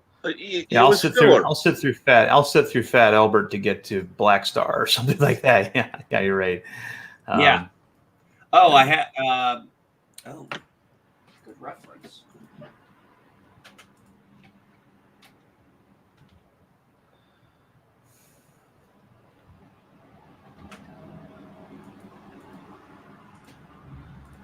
But yeah, so I mean, they always want to be reductive and say, "Oh, we're just created to sell toys," and it's like, yeah, that's one of the things that made them really great. And but what a lot of people don't remember is that they weren't allowed to have commercials for G.I. Joe and Transformers toys during the cartoons. Nope. That's why, you would see commercials for Gem and the Holograms dolls while you were watching G.I. Joe and Transformers. Hold on a second, Mar. And then if you happen to flip over and see the Gem cartoon, that's when they had the G.I. Joe and Transformers ads. It's very strange. They couldn't play them simultaneously. I understand why. There's probably a rule about that, but yeah. Go ahead, Mar. What's up? They are still made to sell toys, but they don't sell toys because they are made stupid these days. Right. Well, yeah. I don't know. Honestly, I don't think they're made to sell toys. They're just pumped out by idiots. No, Hey, Darren, I don't have Black Star yet, but I got another one that was kind of in that same era. Yeah, Thundara was actually a very good, clever cartoon. I liked it. But when they say that it was just made to sell toys, it's a reductive statement designed to kind of be the last word, their summation. It's like, it's kind of like, the statement that, well, rich people, they don't provide jobs. They just buy yachts. I'm like, okay, let's break down what you just said here. What happens when somebody buys a yacht? Okay. First of all, yachts are not made by rich people. They're made, they have to employ craftsmen. You buy a yacht. That means they made a sale. That means they have sale. They have a sale. There's all kinds of things on the yacht that require, plumbers and craftsmen for the countertops, things like that. Plus, then you have a yacht. What do you do with it? If you want to take it anywhere, you got to hire somebody to be the captain, essentially, unless you're planning on logging in all the sea hours and the training and the certification necessary to be the captain of your own ship. Yeah. That captain will also need a crew. He will need people that, like a maintenance man, things like that. So, I mean, even in, with the statement, and this is usually when the lefty tries to back out of the conversation when I start going into all this. But even because you're not meant to do what I just did. When they say, oh, they just want to buy yachts, and that was meant to be the closing statement. Yeah. It's very similar to, well, those cartoons were just made to sell toys. And that's I mean, look, a cartoon is meant to sell advertising. True. One that's not based on a toy line. So, if you get a chance, Darren, check out Netflix's The Toys That Made Us. They did do one on He-Man. And yes, it was not uncommon for a toy line to come out, and they wanted to promote the toy line. And their idea of doing the toy line was, we're going to do a cartoon. Now, why did the cartoon work? Because they wanted to sell toys by that statement. They also had to have butts in seats to watch the show. Right. The funny thing about the He-Man cartoon is it came out about 2.5 years after the toy line started, whereas with Hasbro's two main figure lines, they actually got to put out cartoons as part of the launch, and I think that's significant because you see that action figure sales for He-Man probably didn't, they were probably pretty high, but they weren't probably as high as when the cartoon came out. Right. Yeah, mostly back then. The comic book came first with the toys because, like I've been buying the retro toys here, and they have the little mini comic books in the back, and that was always cool for me as a kid because I got to play with the toy, and then my mom or dad would read the comic to me because at the time. I have to correct you on something. Those the first little booklets that came with the He-Man action figures weren't actually comic books; they were storybooks because they didn't have panel art. They had one lavishly painted illustration followed by a paragraph or two underneath it. That was So I mean, it's they did become comic books later when DC Comics took over the production and made the mini comics for Mattel. Mattel. But it's a detail that probably I didn't need to interrupt you for, but that's all right. Go ahead. It's fine. Actually, I think that it is a little factoid that most people wouldn't know. They would automatically call them mini comics. So it's valuable information. Thank you. It's actually relevant information, and it's correcting me, which is I've told people, Cap, you know this. If I'm wrong about a fact, please let me know. I absolutely want to know that. I did not know that. But that probably means when I got into He-Man, which I know when I got into He-Man, I was in Germany. The cartoon had come on. So I almost guarantee you're 100% right on this one, that the sales went through the roof once kids like me and all of us were watching the show, and we're like, there's all these toys at the store, and of course you want a He-Man Skeletor because you want to battle them. Right. And the comics were just, I guess for me, or at least the comics I was getting, I haven't read them. I remember one, like when Thunder Punch He-Man came out, where they, you twist him and you put one of those cap gun things back in before. I don't even think you can buy those now. If I remember, you used to twist him, and then you could pull it, and you'd hear like the little pop sound go on it from the cap gun thing, and it would sound like a big punch. That was one I remembered. For some strange reason, it stood out to me. I'm going to share a screen here if the Cap will let us. Or let me. There it is. So for those of you who don't know, this is the cover illustration art for the booklet that came with the first He-Man figure. And it's interesting because this was what Mattel came up with on its own prior to the cartoon coming out. You'll notice that Skeletor has the sword, but He-Man is not wielding the sword that that the Filmation version of the character had. He had an axe, he had a shield, and that was just one of many differences. You'll see that this is a page from the original booklet that came with it, and this character here, referred to as simply the Sorceress, was actually split up into 3 different characters for Filmation. They took this one female archetype character and made Tila, Evil Lyn, and the Sorceress out of this one character. Wow. Thank you for telling me that, because now I know why Tila had that snake outfit on, because I never understood why she... In fact, when I bought the toy as a kid, I took it off of her because I was like, I've never seen Tila in this. Yeah, this was, and the thing was that Mattel had originally been trying to get a license to do Conan the Barbarian figures, and they failed. And with all the artwork, they kind of modified the artwork and things and refined it. And one of the story art elements was that He-Man himself was this barbarian caveman character who was awarded with technology from a different era, because he had saved her from a monster. And so for example, I mean, we're going backwards here, but yeah, this was the storybook, and it opens with him leaving his tribe for adventure. And when Filmation came on the scene with their cartoon, I remember seeing. I remember going, what the hell, the whole Shazam-y element with the sword. I mean, the sword was never a big part of that character's original concept. And what was really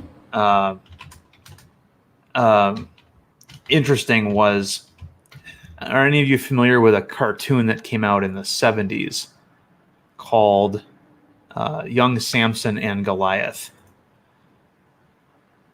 I'm going to show you another little, and this shouldn't get you hurt on your stream or anything, but keep it real short here. But here. And good morning, brightest day. As soon as it lets me share, there we go. Okay, so you can't hear it, but Young Samson and Goliath is about this teenage guy with a dog on a scooter, and he would transform into a stronger version of himself, and he would also change his dog into a lion. And a lot of people cried foul. That was, they were taking too many elements from an older cartoon.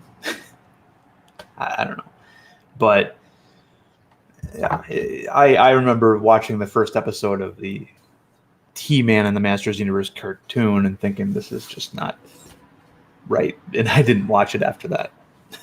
I, of course, knew what it was. A lot of other kids watched it, but I didn't care for it because I was so much more interested in the kind of character that I showed you the illustrations of. Thundar the Barbarian was actually a lot closer to original He-Man than what we got with the whole Prince Adam and wearing pink and stuff. Yeah, Thunder the Barbarian, when I picked that up at the toy store that I go to, during a parking lot sale. I picked that up with also the entire Voltron collection, which is pretty good. But I was like, when I saw that, I was like, I had not thought about. And then I went looking. I did literally, because you said Black Star. I literally, after I grabbed Thundar, immediately started thinking of Black Star, and I was like, maybe I can find that here. I unfortunately couldn't, but now it's back on my radar, and I do want to get it because I am John Black Star. The fun thing about Thundar for me was trying to figure out where exactly they were supposed to be in the world. and they would drop hints in the background artwork, um, and I might have said this before in a stream. My favorite all-time episode of Thunder the Barbarian is one called Valley of the Man-Apes, and the valley is revealed to be the San Fernando Valley because you can see remnants of the Hollywood sign in many of the shots in the background. And at one end of the valley, you got this village of midgets who live behind a large wall, and then on the other end of the valley, you have these man-apes, basically the shirtless Planet of the Apes type, ape characters. And Right. Thundar and his companions find a group of them at a dig site, and they're excavating and they're pulling up on a primitive pulley system this giant mechanical hand with fur on it. And their leader, raises his fist triumphantly in the air and goes, "We found another piece of the mighty one!" And here what they were doing was they were assembling the prop used to film King Kong. And they thought of it as this, this mighty god thing, and then they assemble it, and then the shaman, uses magic to animate it, and so they send this mechanical King Kong, and they never say King Kong in the entire episode. They never explain where this thing came from, but people, were supposed to fill in the blanks, right, with what they know of cinema history and such, and. The big, it was in the news. I mean, in 1976, when they came out with the Dino De Laurentiis King Kong film, they did have a giant animatronic Kong that was used for a couple of shots. But anyway, so Thundar's on the midgets have biplanes that they use to help defend their city. And here's Thundar, out on the wing of a biplane, getting to fly real close to the King Kong robot so he can slice at it with his sword. It was just a fun time, and I thought it was a great little episode. And that's my favorite one that they ever did. Now, Darren, maybe you can help me out here because I'm trying to remember. Was this Black Star or was this Thundar? There was an episode, and it could not be either one, and it could be from another show, but you seem very knowledgeable in this. There was an episode where the main protagonist came across these beings that were very light sensitive, and that was a big topic of the whole thing, and they were very protective of their books. So protagonist was saving the books, and they were willing to risk their eyes getting hurt because he was protecting something very valuable for them. Now, I can't remember if that was Black Star or Thundar. Well, I don't remember it. It's pretty vague. What were the books? I don't know what the names of the books. I think they were just books in general. But like I said, it's been so long. I can't remember which episode that was. It sounds like it probably was Thundar because Thundar his world would have been more interested in retaining those books. Black Star was, as I recall, an extra-dimensional astronaut or something, whereas Thundar was a character that existed 2,000 years after Cataclysm on Earth. You're probably right. I'll have to watch all of Thundar to make sure of that. One of the things I always screw up with sometimes just is because I have it, is when you brought up Black Star, because you have the Power Sword and the Star Sword, and then you have He-Man's Sword of Power, and sometimes when I'm referring to He-Man, I'll say the Power Sword, and I'm like, no, wrong ID. Was Black Star also made by Filmation? I can't remember. Oh, good question. I'll check. Let me see here. Black Star TV series. Yep, it was Filmation. So basically what Filmation did was they cannibalized their own idea from a previous cartoon. Yeah. That was another thing I remember hearing. This feels an awful lot like Black Star, where He-Man's got a sword and Skeletor's got a sword, and they can combine, and because the toys could combine. I'll look at it as part of Black Star, though. Alan Oppenheimer and Frank Wheeler. Yeah. Black Star was the first cartoon I had, where you had this. And what was weird about the sword that those two had was that they looked like shards of crystal, as I recall. they were. But yeah, I think the bad guy in one episode was actually managed to combine them, and then it was pretty impressive as I recall. But as a kid. But yeah, at Filmation they took that same idea from a cartoon that only lasted 13 episodes in 1981, and in 1983 I think is when He-Man and the Masters of the Universe came out. Let me see here.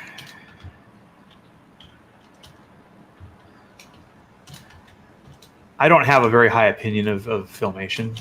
And good morning, Eric Saunders. It ran for So 2 years later, they came out with He-Man and Masters of the Universe, and ran for 2 years until 1985. And I can remember because the He-Man action figures came out, I think, in Christmas of '81. So they were already an established presence, and Mattel was trying to play catch up with the whole Reagan thing, where he loosened the restrictions on children's programming. But Filmation was one of the cheapest American film animation companies. I mean, stock footage up the wazoo. I mean, filler. Yeah. They would use the same rotoscoped, moments throughout. Didn't care about continuity. You had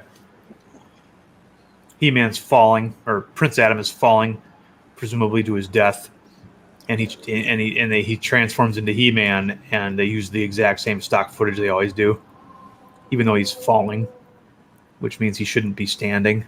It's just stuff like that. They had, every time He-Man was they'd had this one where he would kind of crouch and then sprint.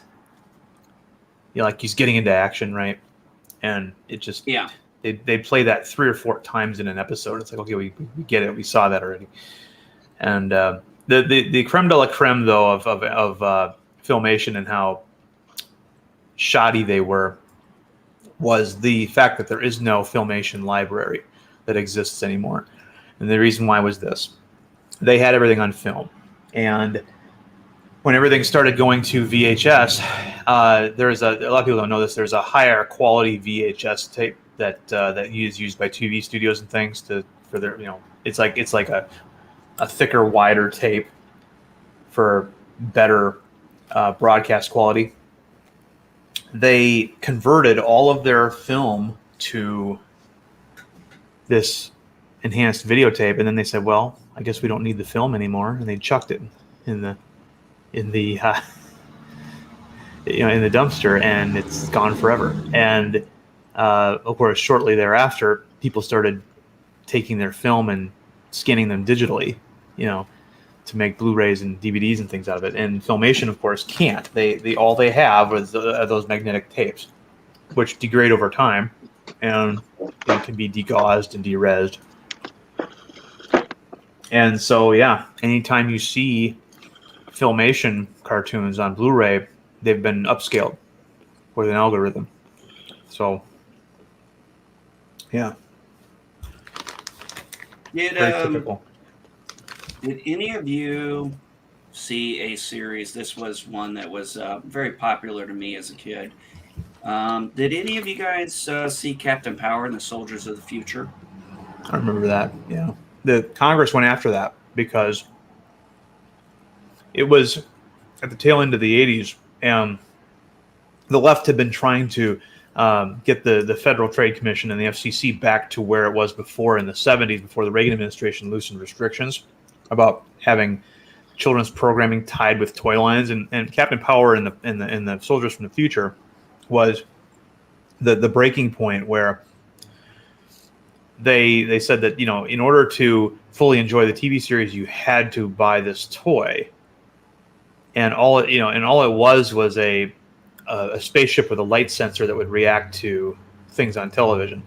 You pointed the spaceship at the television.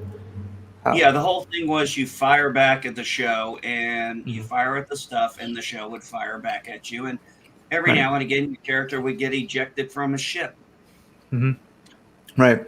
And but then again, those toys also, you were not just able to use them for that. You could actually use those toys to say you had two Captain Power guys before you got aboard Dread ship.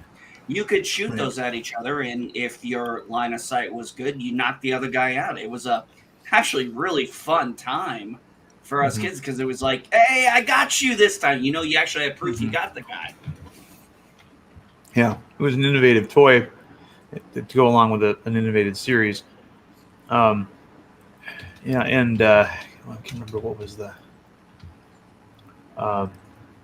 senator that went after it.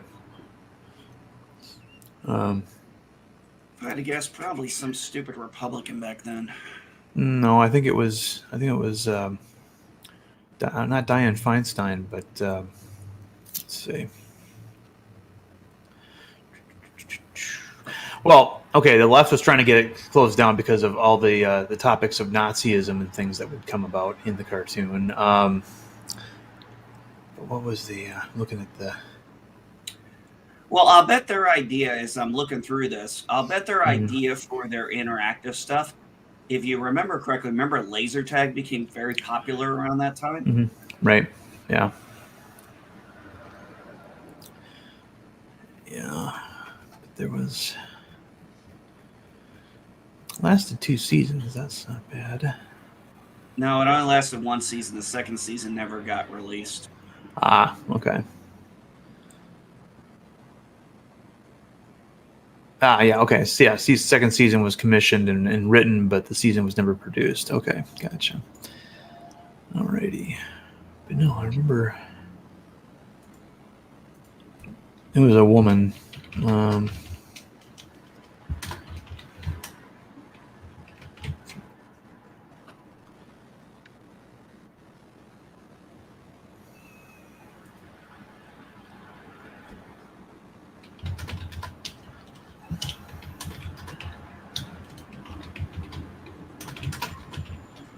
Well, the ad campaign for Captain Power was interesting too because the commercial was a transmission that interrupted your normal programming from the future. Do we have a single guess? What year? 1987, I think.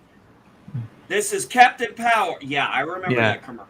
Yeah, it was kind of interesting, innovative. If you have the XT7, you can fire invisible beams at the enemy target. Warning. The target will fire back. It will fire back. I remember that so well, even though it's a commercial I haven't seen in like 30, 40 years. Not 40 years, but over 35 years. Yeah, we were very impressionable.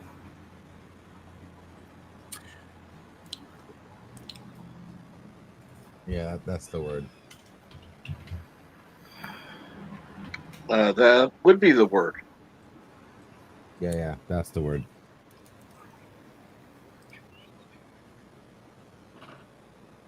Okay, then what is it, Pickles? I said that's the word. Selling children expensive toys?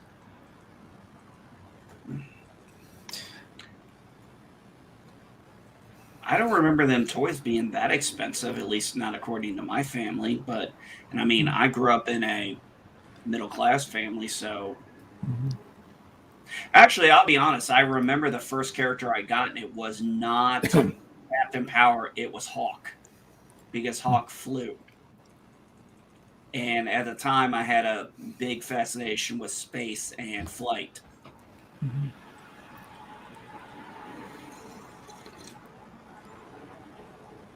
So Hawk was my favorite character. Actually, I remember Hawk was the first one to go through and get the suit, his suit turned on. Now, let's see here. Good morning, Ken Jack Ben. Good morning, Super Blubberpuss.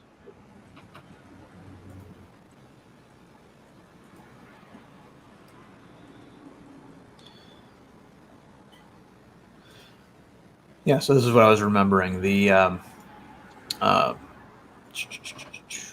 In 1987, Captain Power was one of the targets of anti-toy related children's television advocates who claimed that the series focused on selling children expensive toys for full participation. And that, this idea that you couldn't just watch and enjoy the show, you had to buy the toy in order to... No, plenty of people watched the show and didn't have the toys. That's one of the reasons why the toy line was a failure. But yeah, it was. Yeah.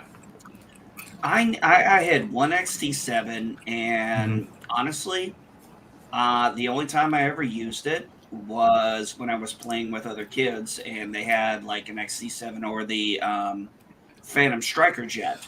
But I never bothered shooting it at the TV. I just, while I was watching the show, I totally forgot about it. Yeah. But to be clear, though, the only people who were complaining about the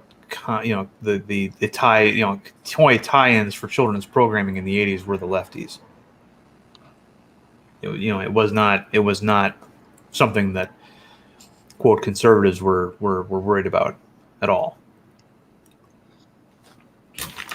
Which I find funny. I don't find it funny at all. It was the Reagan administration that released restrictions.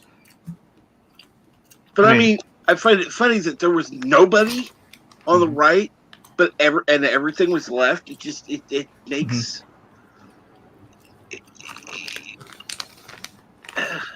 Around the 80s time frame, Cap, around the 80s time frame, the Republican conservative idea had, for lack of a better term, as you know me, I'm a conservative, but around the 80s is when we started to kind of lighten up on things.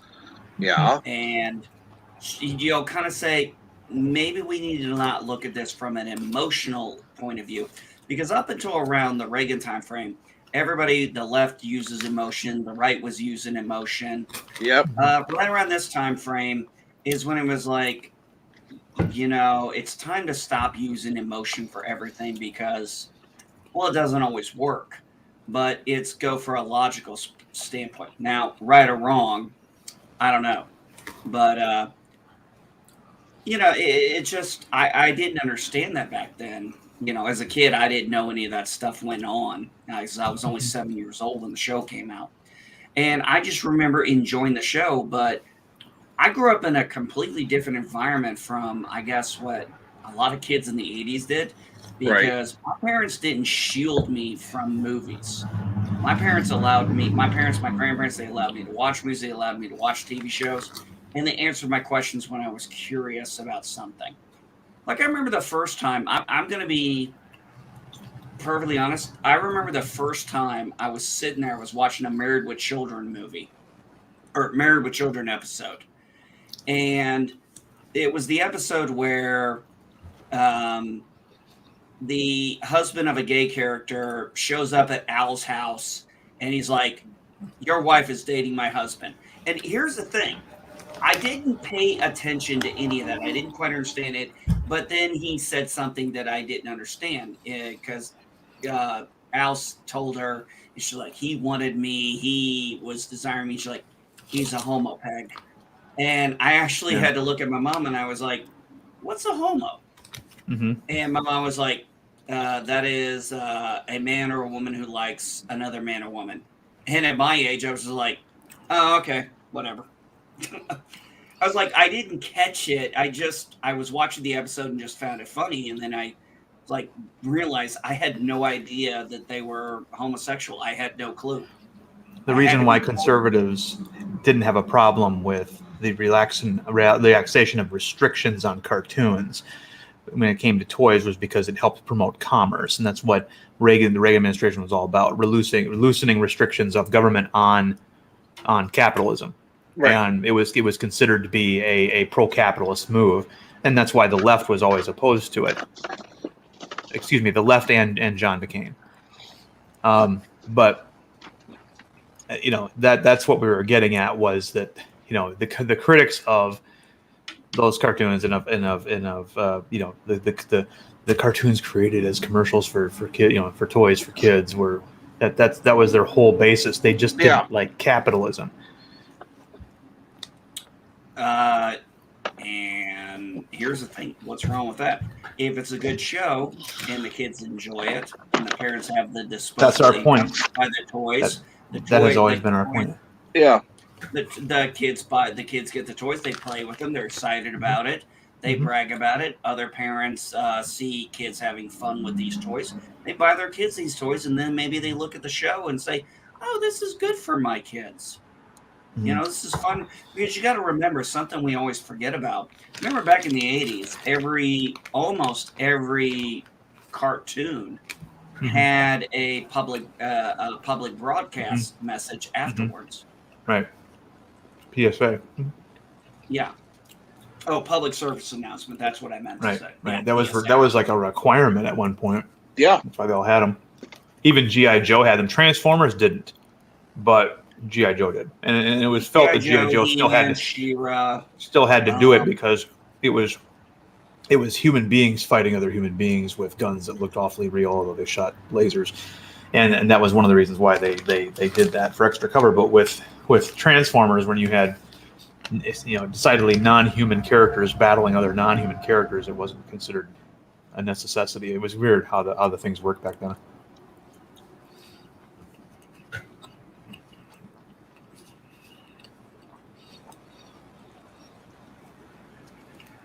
Personally, I hated the PSAs because I'm like, we could have got an extra 30 seconds of story content for the main story if they didn't have to do these things.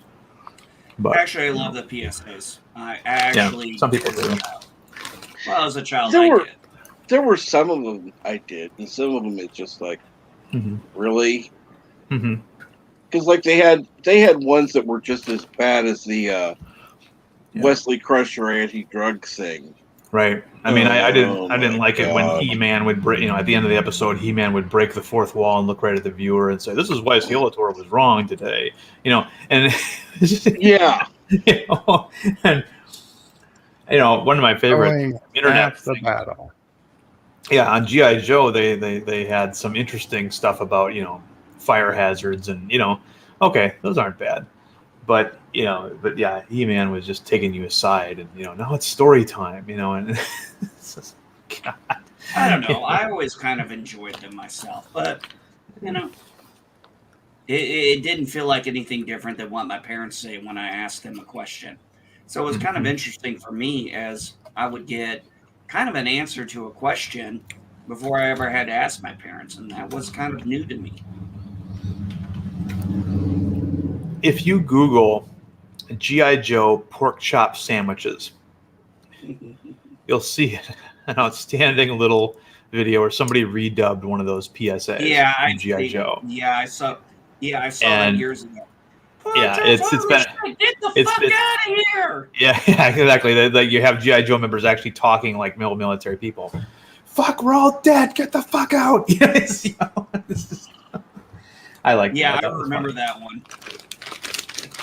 It is very old. That video was uploaded back in 2006, and I think it was on Homestar Runner before YouTube, so it's probably very old.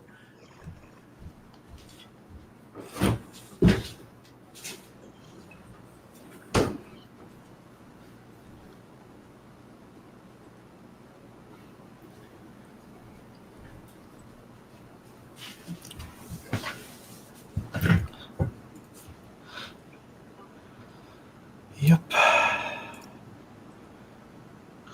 So, you're on the panel, LDG. What's going on?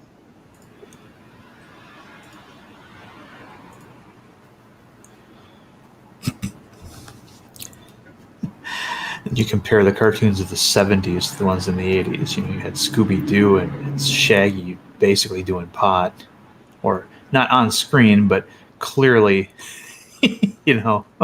there was some implications there. So, let's see here now. You're winning. Love Shack is winning Captain Trek action figures. Yeah, who's gonna make these? And then what idiots are gonna buy them?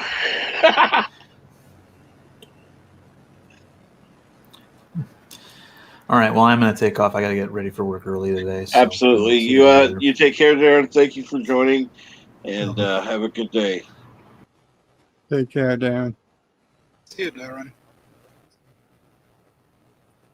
So, what's going on, Bird? Yeah, not much.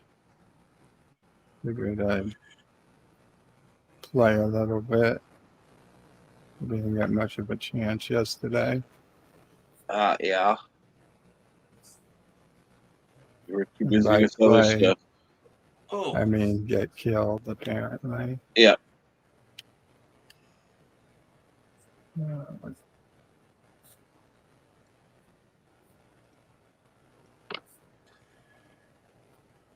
you know, I did something. I did a video a long time ago, about a year or so ago, and I pointed out, right at the start of this cancel culture. And, it's like, you go back to the 80s and stuff, and you look at all the warning labels and things. It's like you're basically promoting, okay. You have a Metallica video, or say you have a Metallica CD next to the band CD. And if you don't know who the band are, look them up. I do. And they're there, and you're looking at them, and you may get a jump on the idea of them based on the visual being the cover. Hmm. Now, here's the thing. You then put on the cover of Metallica extreme lyrics, cursing, and you label all these warning stuffs on it, but you're not going to put them on the band because the band was from the 70s and stuff, and they're, they don't have that stuff. But you start putting all these warning labels on. Don't you understand those are magnets for people like us as kids? It's like, ooh, what's on here? What are they afraid I'm going to hear? That temptation actually increases when you put those warning labels. They thought these warning labels were going to be, they thought the warning labels were going to be deterrent. That's why they had to start putting age restrictions on movies Yeah. Well, and what I CDs. find interesting, though, is they would put these on the outside of the packaging, on the plastic part, where all you had to do was remove the plastic, and there you go, it's gone. Uh, it's like I get to decide what I buy for my family to watch, and if I want to choose to not allow, and here's the thing, you're going to have some kids that are different, that they're able to comprehend things at 12 years old that most 15-year-olds can, and and you have the reverse, so I don't think it necessarily is. I think it should be parental decision, not necessarily the age, if that makes sense. No, that makes total sense. Cap, I said this. I said this before. I don't think I said it on your show, but I did say this. There is a difference between. I mean, you look at PG 13, R rating. Okay, let's just go with R rating here. Yes, I let my son watch certain horror movies. He's seen Predator. He's seen certain ones. Now, well, I let my 14-year-old son watch A Clockwork Orange right now. No, obviously not. That's a And parental decision. yeah, That may be an R-rated movie, but you got to take. Oh, it's R-rated. Okay, is it R-rated because John McClane says "fuck" a lot, or is it R-rated because of the over-the-top sex and certain other things that gave it an R rating? That's what decides whether or not I'll let my kid watch something or not. And yeah, yep, as they get older, I like loosen up the rings, but I was watching R-rated movies as a child. My parents knew, and my grandparents knew what they believed I could handle. Were they always yeah, right? Probably not. I mean, when I first saw Aliens the first time, I literally woke up. My grandmother was getting up to go to the bathroom, and I freaked out because I thought there was an alien in the room. First thing I said, "What?" And he goes, "It's your grandma." I was like, "Oh, I thought you were one of the aliens for a second." And she just kind of laughed, and she's like, "Yeah, I can imagine." But they had that kind of attitude. They were like, "Oh yeah, that's understandable. That's natural." let's You know, see you're here. Random Menace. 30 years ago, cars had instructions how to fix parts. Today, cars have, well, warnings, yeah. Not to drink the battery acid and not to replace the parts. Go to your authorized dealer, blah, blah, blah, blah. Yeah. Authorized service center. Yeah, that's because, no. I remember the days when you could actually do your own stuff. That was much easier and better. Whatever. My first my first vehicle was 1984 Dodge Ram Mini Cab Red. And this was 1996 when I got the vehicle. So it was an 11-year-old vehicle. The battery was bad. I actually drove the fucking thing up to the Walmart, opened up my hood, took the battery out, walked up to the counter and said, I need to exchange this for another battery. Took it in, gave it to them, got the recycle bonus, and bought the same battery, or bought a battery. Went back out, plugged it back in, drove off. I cannot do that now. Well, that reminds me of one time I took my car in. Um, they were doing service. My parents had just replaced the battery in my car. Just had done it 2 days before. And so I knew what the battery looked like.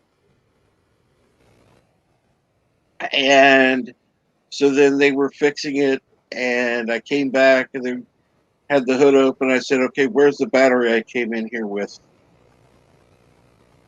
Well, this is the battery. I said, no, it's not. I want the battery that was in here. That was a brand new battery. Put it back in. You go find it right now. It was amazing. It only took them 10 minutes to find it. Apparently, it was thrown out. Yeah, my ass. Right. They put in a More cheap ass likely they were trying battery. to, sounds more like to me they were trying to scalp you Yep. or rip you off. Depends on which way you want to go with that. Well, let's put it this way. I didn't go back to that shop again. I only went there because the one I usually go to was closed because they were doing some renovation. And it's like this needs to be done now. And so, yeah. Well, nothing similar, but I had this experience this morning before I came back. Um, kids were up. They wanted some chips. I'm like, fine, we'll go get some chips. I know we don't have any. I go to the gas station with my daughter, my youngest, the 11-year-old, and I'm having to deal with this one particular lady. Now I know her. She's a bitch. She's always in a bad mood. She seems like she's on a 24/7 rag. I actually asked the other day, I'm like, I know she's in a bad mood, but she seems way more in a bad mood than normal. And, she kind of said, oh, she's just a big softie. She has this stuff. And then, okay, fine, whatever. I wasn't trying to get the lady in trouble. That's not my thing. I don't really care. But I'm there this morning with my daughter. My daughter's grabbing some muffins. She wants to get some chips. And the lady is having issues with the scanner. And she's like, fuck. And I'm like, okay, I know this lady says fuck a lot. I get it. Okay, I let that go. But then she said it less than 5 seconds later. She's like, fuck, man. And then I finally looked at her and I said, can you please watch your language in front of my daughter? And she looked at me like she was shocked as shit that I actually said something to her. She said she was sorry, but I think she finally realized, oh, he actually, I don't know, whatever, but she was shocked. I actually told her, watch her damn mouth. Yeah. Well, that's the funny thing. Yeah, I'll swear. I don't care. I don't hide that. In fact, part of the reason that I do is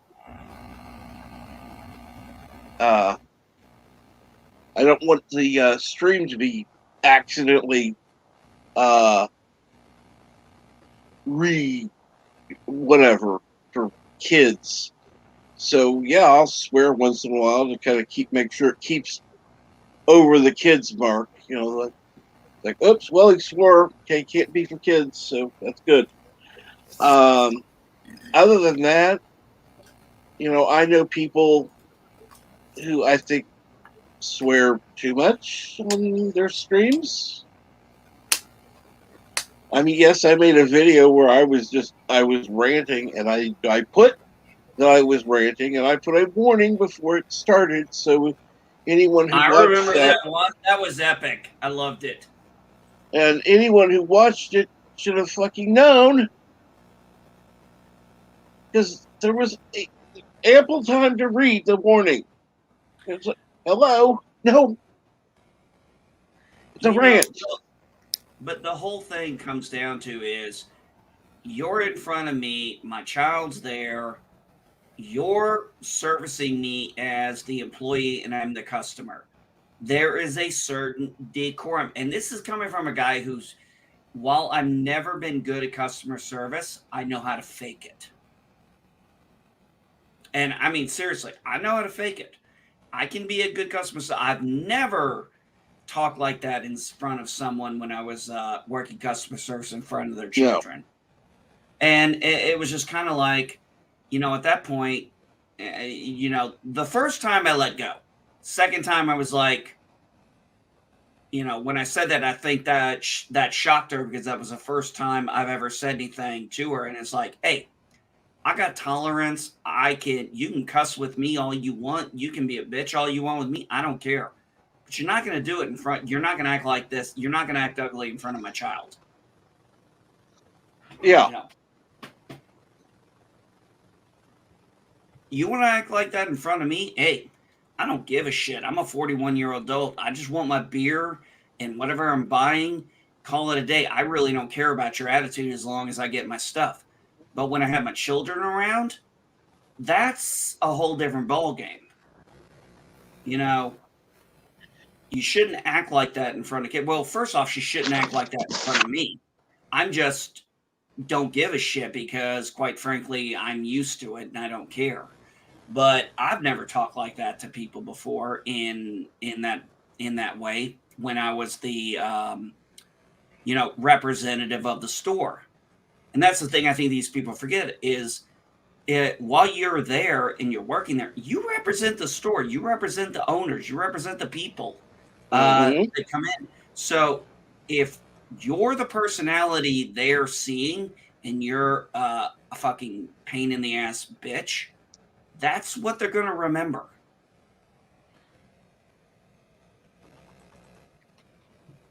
Anyway, just saying. Yeah. That was my experience this morning.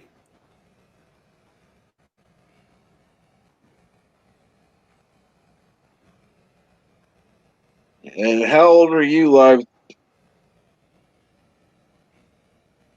Just out of curiosity. Oh, by the way, that reminds me.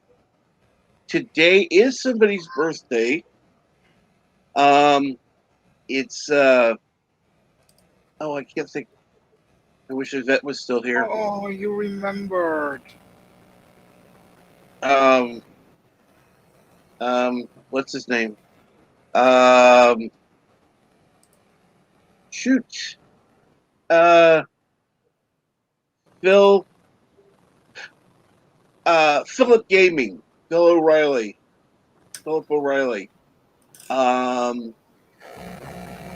So if you see Philip Gaming on today, wish him happy birthday.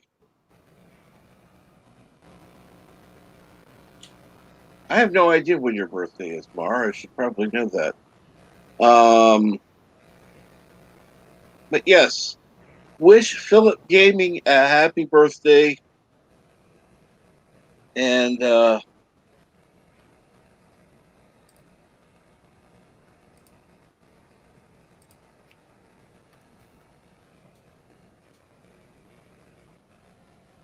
when is your birthday, Mar? May 29th. Okay, so it's going to be a while. Cool. Yeah, you have a little... My birthday is actually just just a little more than a month away. Actually, that's probably why I had this fucking weird ass dream with my dad involved in it, because my dad's birthday is October the 8th, mine's October the 13th, and oh, Cap, here's a funny. Yes. This is gonna sound crazy, but I swear to From God, you, I'm not surprised. it seems like every time I have one of these dreams where I'm driving, I swear to God, it's like I come across like a bump or something, and it's always like, I don't know if it's because of my fear of heights or whatever. I always end up like 40, 50 feet in the air and come back down. And it's just like, what the fuck? I remembered that early this morning. I was like, what the fuck? I was like, why did I go 40 feet in the air? Why was my dad in this dream? Why did I let my dad in this dream drive my truck? Like, what's wrong with me in my dreams? It shows you're an idiot in your dreams. Hey, so you're the same in real life as you are in your dreams. Cool. Except you wouldn't let your dad drive a truck in real life, at least. No, live in the Love Shack. I am not a Scorpion. I am a Libra. October 13th. I'm a Libra.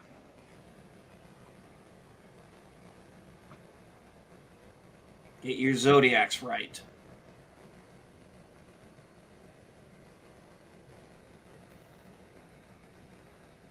I don't know when it changes from.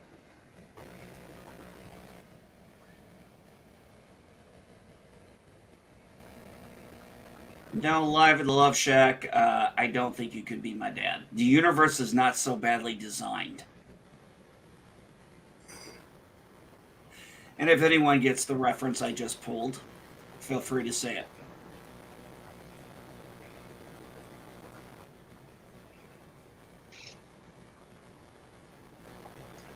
That's Oh, a good man. question. And Bird, what's going on? Having one of my best games ever, 7 kills. Cool. Nice.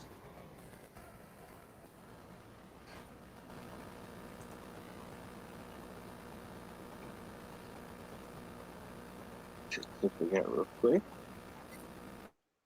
So, Cap, what are you doing for the weekend, bud?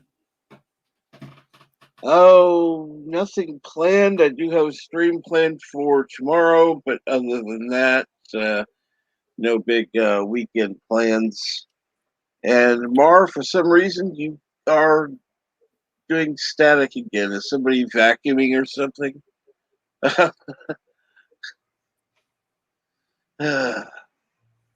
don't know what it is. Sometimes it goes to. Other than mowing the lawn, grocery shopping, I'm gonna have to have a talk with my oldest, the one with my grandson. Her ex-boyfriend, the one she's been hung up on, I've told you about. He finally told her they are never going to be an item again. And of course, Good. my daughter's probably going through the postpartum depression stuff, so probably not the greatest thing. So she's been talking. Thankfully, she's taken my advice and she's talking to mom and not me, Yeah. because I'm dad. Yeah. I'm dad. I'm going to think like dad. I'm not going to think like a mom. I mean, it's just, No. it's impossible. So that's why I told my daughter, I said, and I explained to her, I said, talk to mom about these things. I said, it's not that I don't love you. I'm not qualified to talk about these things. I am dad. I will think like a father. I cannot think like a mom. So you talk to Well, mom. I think there's a difference though. It's not just thinking like a dad or mom. Your thinking is different than hers. And I Yes. don't think that's necessarily based on sex, but you know, and like who says I don't believe in astrology or don't believe in astrology. I don't believe in astrology either, but it's still funny to read some of the little things that are said, and it's like ah ha ha, because there are times it's like, oh my god, this is so fucking wrong. It's kind of like eating, having a fortune cookie and having it, after your meal. You read a fortune, And I do prefer the in bed version because that way you can always make it funnier. Cap, Oh, that's what my wife taught me to do. Is we do the same thing, the in bed version. It just makes them so much funnier. But well, also the other thing is, I think a lot of it does have to do with also nature versus nurture. My wife was the oldest of, four kids. Her parents are still together. I'm of a divorced family and an only child, but I'm also a boy, and for lack of a better term, I'm a father, and I think like that, and I don't. That's why I always kind of tell her because when my wife told me about this stuff, and she's able to shut up and listen better than I am, obviously. So my daughter wants to talk, I guess, but I want to give her a few days to kind of, process this before I talk to her.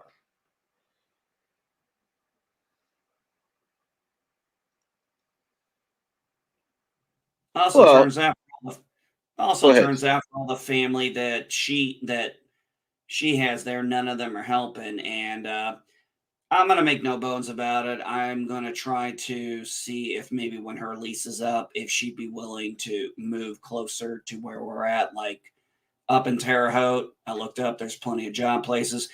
And then, my wife's got the job at the school. I homeschool the kids.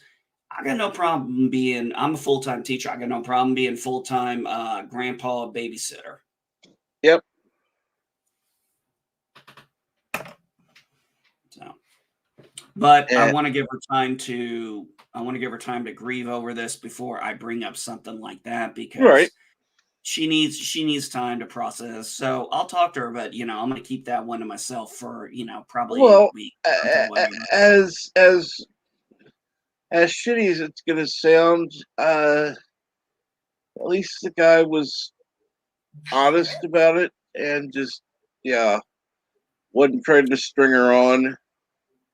Oh no, trust me, that was the biggest problem my wife and I were worried about. So when she finally said that was actually, while it's devastating for my daughter, it was a relief for both of us. It was like, Yeah, good. He finally at least told her, no. And I'm like, good.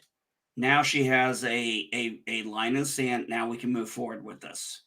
Or exactly. we can move forward, we can help her. You understand what I'm saying there. Yep, I understand completely. So And I don't agree with his idiocy, but at least he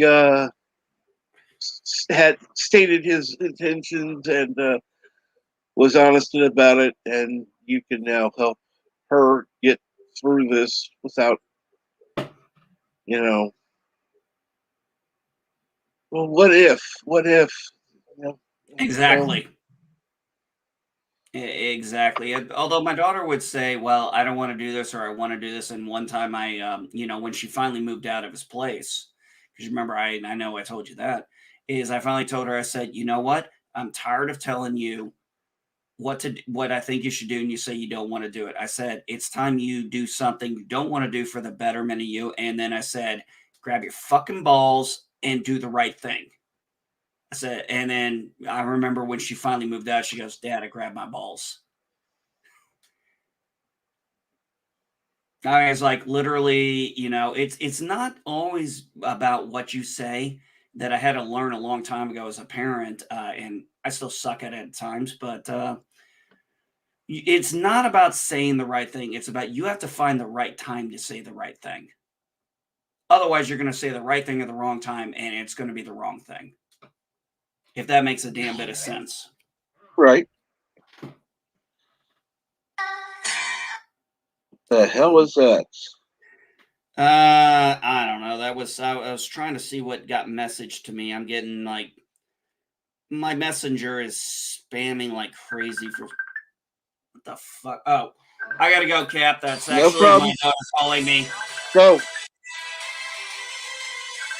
Yeah, If I I'm can out of here. get That's to my the. daughter calling me. Uh, all right. What in the hell is that, Mar? That's just wrong.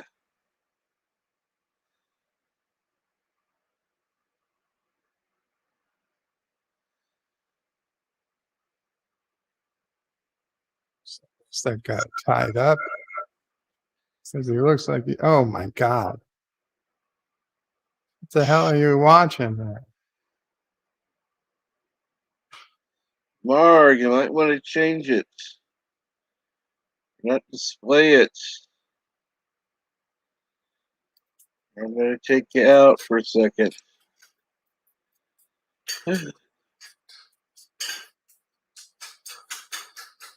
There it is. That's now that's okay. Now he's back on the game, I think. Yay! All right, and Mama Prey is making scrambled eggs for Bird. Yes, you can tell. I can always tell. Uh, so how is she this morning, by the way? Mama Prey. Okay. Well, Sisso Prey is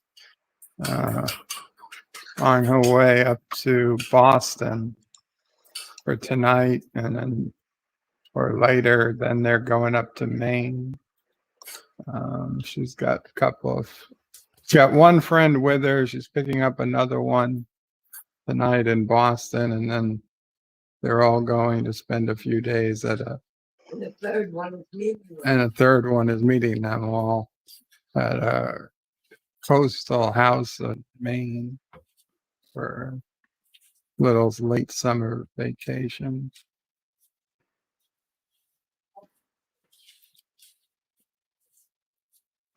And of course, Charlie's with them. This is his longest car ride yet. Oh.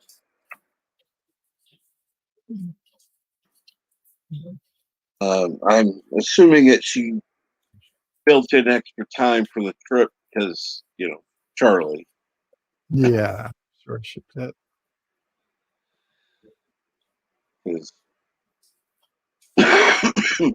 Sorry, taking a road trip with a child always takes longer than with, Yeah, I'd we imagine. always have to stop more. That's not a bad thing.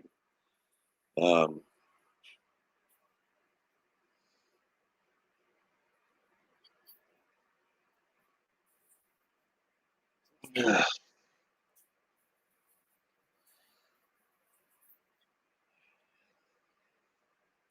And of course, Sassy is watching Mama Pray make eggs. Like she's afraid she won't get her egg. Don't worry, Sassy. There's always an egg for you.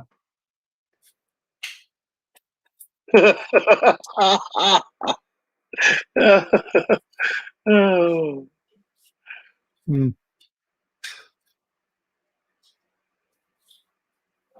Oh, that's so cute, though.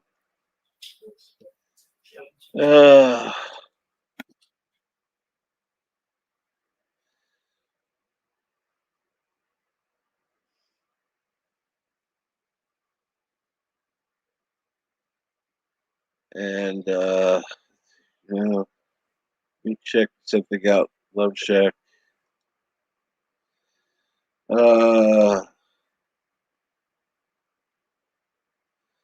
Yeah. Love Shack. You're not a moderator, so you can't post a message with a link.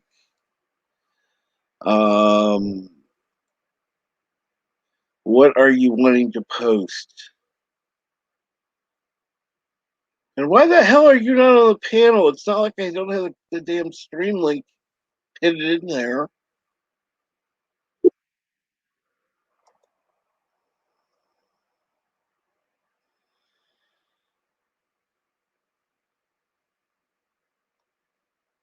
I mean, come on.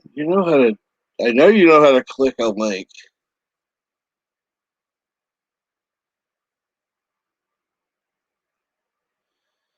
Uh,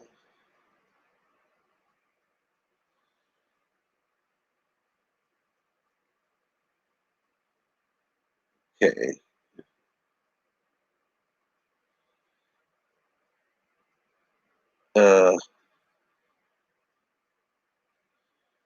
You reposted. Yeah, you're still not a moderator. Love Shack. You can't post that.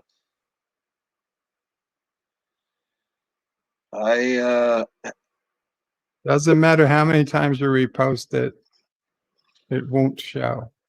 It won't even show to me in StreamYard. You're not a moderator, so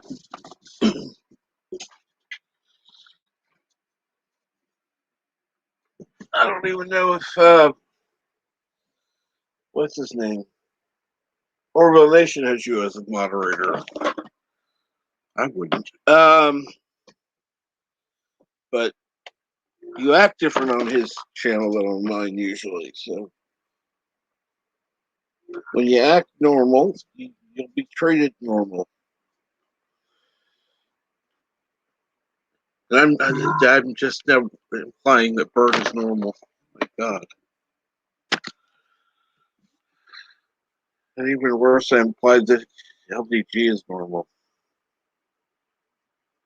Only implied though, not state. Um,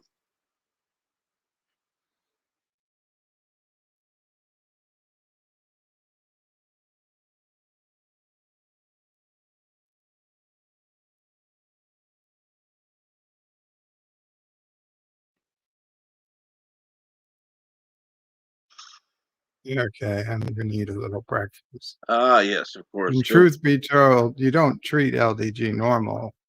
You just have them on the pen. So Oh, that's true. And Love Shack says, I will join the panel if when I have something interesting to say or comment.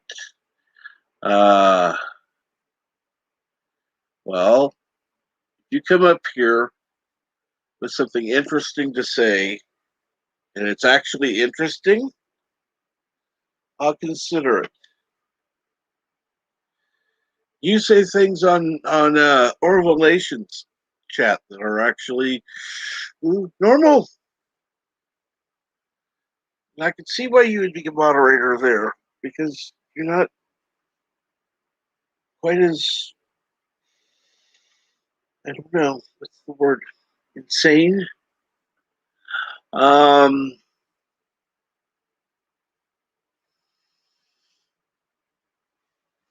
And of course, as soon as Bert has to go eat, we dropped a couple of viewers. But hey, that's cool. If you'll go ahead and tweet this out so people know, send it out on other social media as well. Use Twitter, use Facebook, use whatever social media you use. Let people know that we're still on, still going strong, and ready for more chat. Just anybody who wants to come up is more than welcome, even live at the Love Shack. And Michael Garrick says, I'm about to eat, otherwise I would join. Well, as you notice, there are people who even eat while on the panel. So it's not the only time somebody's done that. Usually they're muted, but it's not the only time somebody's done that.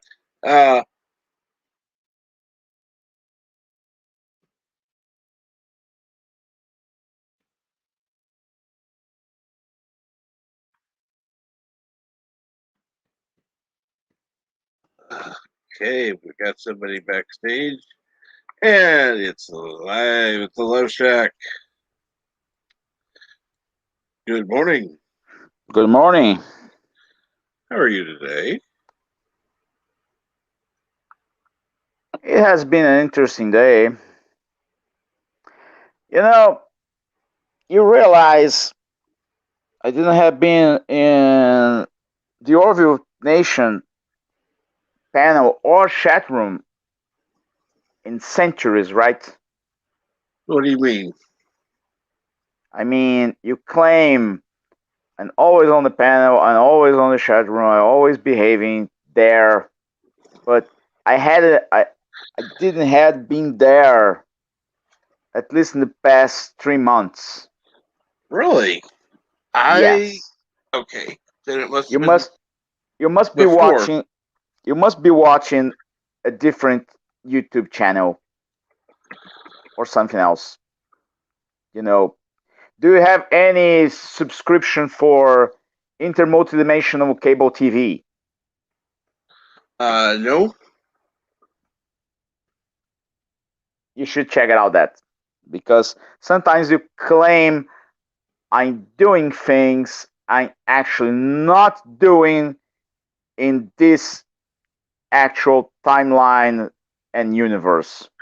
And good morning, Simple Zach. Trying to take over the world. I would join. Please do. Please do, Simple Zach. And Mars said he would eat on the panel. Well, that would be Darren sometimes. Oh, by the way, I was trying to share a link for a video on YouTube about a guy claiming some galaxies are moving faster than the speed of light, and he was using actual laws of physics to explain why, if I'm not mistaken, why special relativity don't allow that to happen, but general relativity does. I didn't figure out the explanation yet, but the guy is very consistent. And I was teasing Elihu about that, and he said, "No, dude." He said on chat on the chat room, "No, dude, there's none galaxy moving faster than the speed of light." Oh yeah? Okay, go check this guy video. If I'm not mistaken, it's not that they're moving faster than the speed of light per se. Right. It's that the empty space between us is getting larger than the speed of light, which isn't necessarily against general relativity. Yeah, that was the explanation, more or less. There's also the fact that it's not necessarily consistent between each galaxy how fast the speed of light is. As far as I know, if anything is faster than the speed of light, we would not be able to see it. You can only see things at the speed of light or slower. The human eye was not made to see things faster than the speed of light. That's why see things faster than the speed of light. That's why you have special cameras to see infrared, X-rays, etc. That is not. That's just nonsense. But you'd have to slow it down. No, the speed of light, like white light or blue light or rainbow, right, is the exact same speed as a ultraviolet wave or an infrared wave of Do you mean you can electromagnetic see energy. things? Do you mean you can see things moving faster than the speed of light? It's all electromagnetic waves move at the speed of light. Okay, we can see some because of the frequency that they are. Our eyes have receptors that get excited or can detect the presence of certain frequencies of light, and that's what we call the visible spectrum of light. Because they're moving at the speed of light. If they move faster than the speed of light, you can see it. No. Like I said, all electromagnetic waves always move at the speed of light. That is the nature of electromagnetic energy. Okay. If it was to be moving faster, like let's say you shine a flashlight at the head of a train, right? And the train's moving 100 miles an hour. Mm-hmm. And you shine a flashlight aiming forward. If it was anything else, you would think, okay, well, it's moving the speed of light plus 100 miles per hour. But that's not how light works. Light, even if the train is coming at you at 100 miles per hour, is not moving at the speed of light plus 100 miles per hour. No. It's still moving at the regular speed of light, except that the frequency is increased slightly to make that the frequency is increased slightly. And if the train is moving away from you, then the frequency is decreased. That's like a red shift. If it's increased, they call it a blue shift. But the speed of light itself, which is, and this doesn't make sense to people, it doesn't actually change. It's always the same. That's what's different about light and everything else. Right. Okay, but just as a matter of clarification, please. If anything would be able to move faster than the speed of light, we will not be able to see it, right? That's not no, that's not necessarily true. I mean, a basketball moves at slower than the speed of light, but you can see it. But that's because it's not the basketball waves you're seeing. You're seeing light reflected off a basketball. So if you had a basketball moving at faster than the speed of light, you would still presumably see the light reflecting off of it.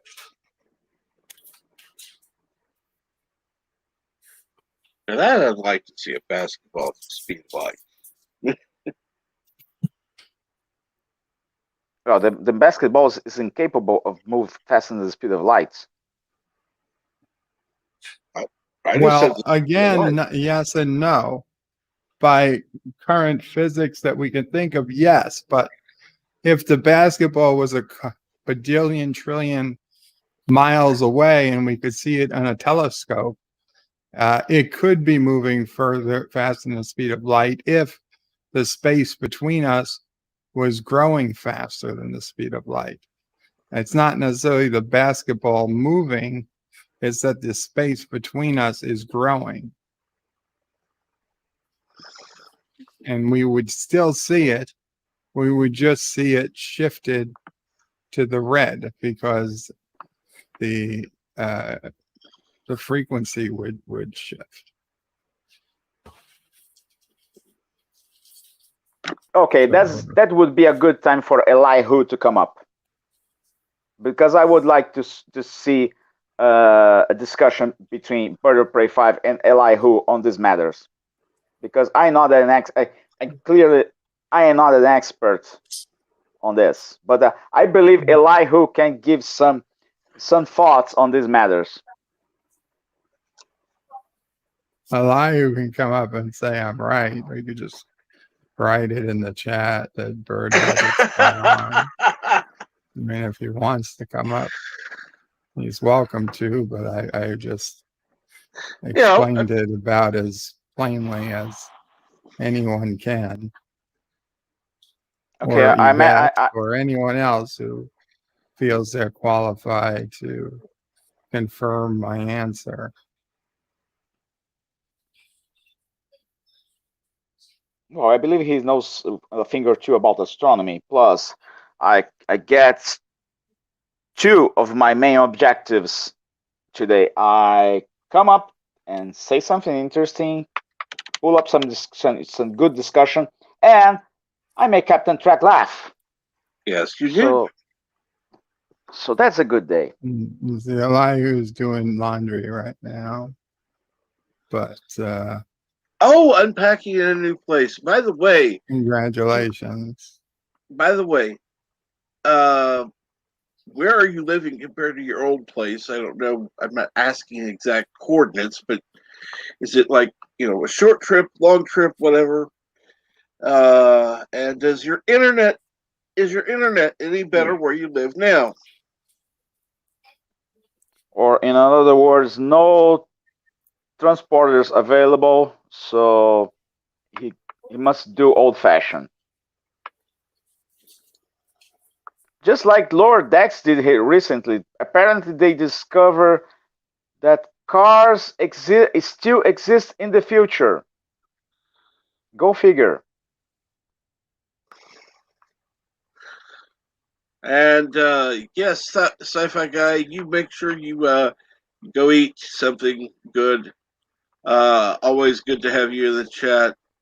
By the way, if I didn't thank you before, thank you again for the contributions you've made. They've helped a lot. Thank you.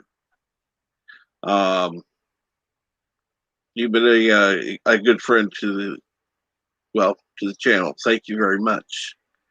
Most appreciated. Write me later if you can, either on Twitter or Discord. So yeah, enjoy your meal. So let's see here. I think LDG's gone back to bed. He's probably asleep. Let's see if Mars still has the mic issues. Yeah, for whatever reason, a lot of noise. Excuse me. Anybody else who would like to discuss about the fact that we might or might not have cars in the future, specifically the 24th century?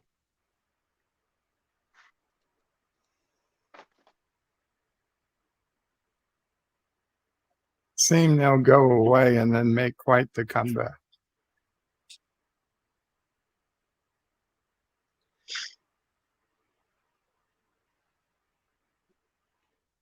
Well, they will not drive themselves, that's for sure.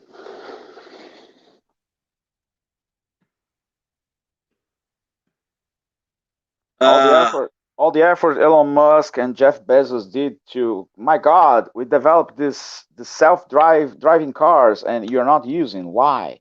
The internet is so much better. Oh, does that mean you're actually going to be able to make some of these panels that you've been scheduled on, and your internet sucked and you weren't able to make it?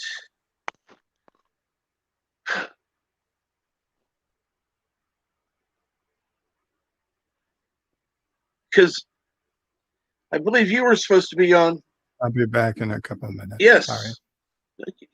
Finish eating your damn meal, dummy. I love you, bird, but yeah, eat. That comes first. Looks like you lost Mars. And let's see here now. Space cars, are they gas powered still? Now that one, I don't know. I don't know.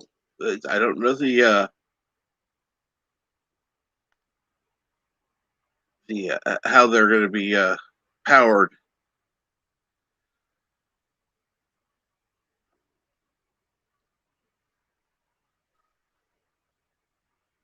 Good question.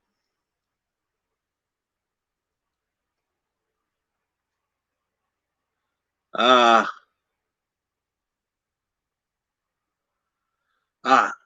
actually deleted the video, so I will be re-recording it later.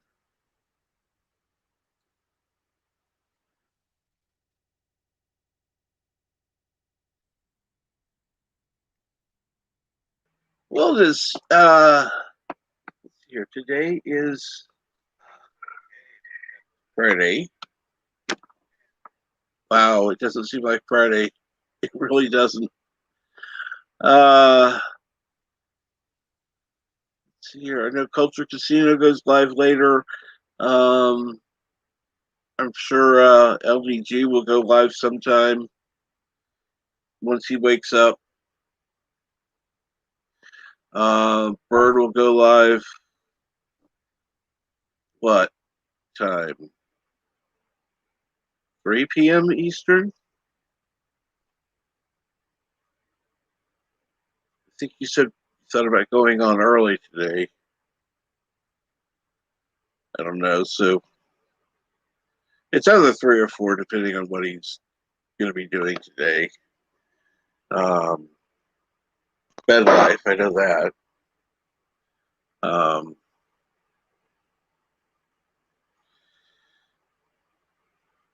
And I'll be watching up until a certain portion of the show. I may have to ask somebody to send me a message once that segment is done, assuming if the bed life will continue after that's over.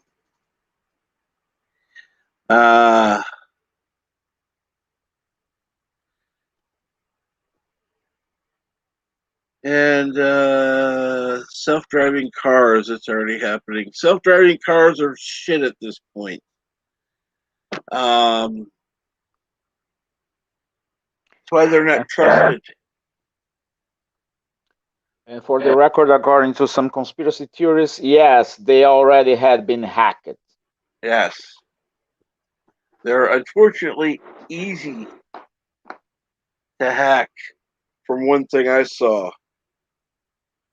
I can't quote anything, but there was one video I saw. They were very hackable.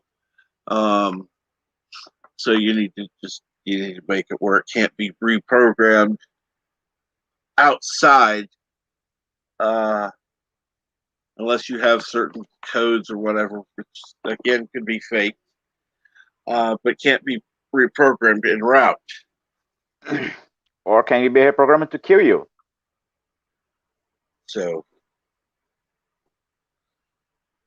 and Michael says they've already been hacked.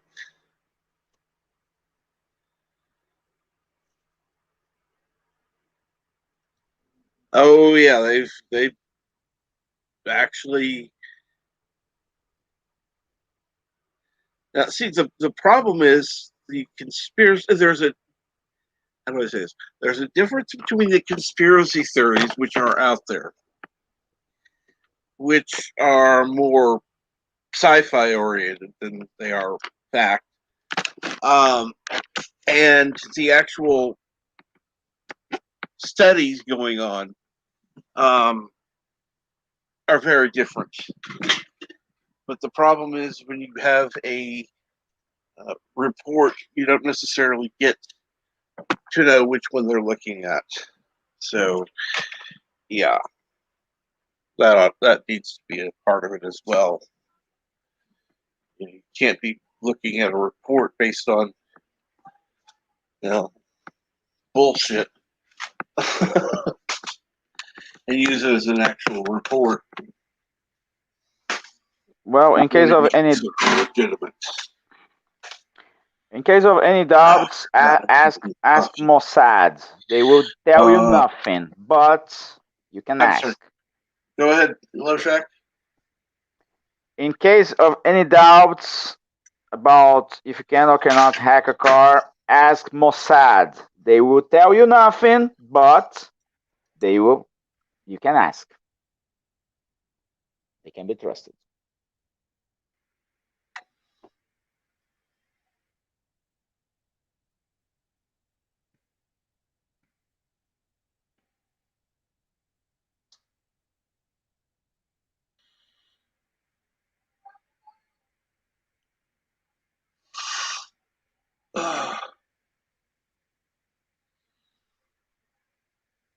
Okay.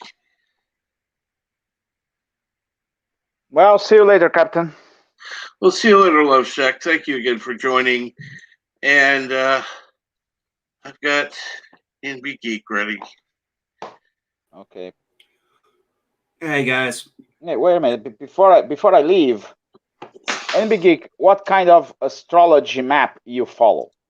Because in my map there are only 12 signs. For you to be a Libra, you must have at least 13 signs. How the fuck should I know? I just know I'm a Libra. No, you're not a Libra. You're a Scorpion. Trust me. I know because I am a Scorpion. I am my birthday is October 29. Libra's a part of the 12. if But you're, I There know, is but actually a 13th constellation, though.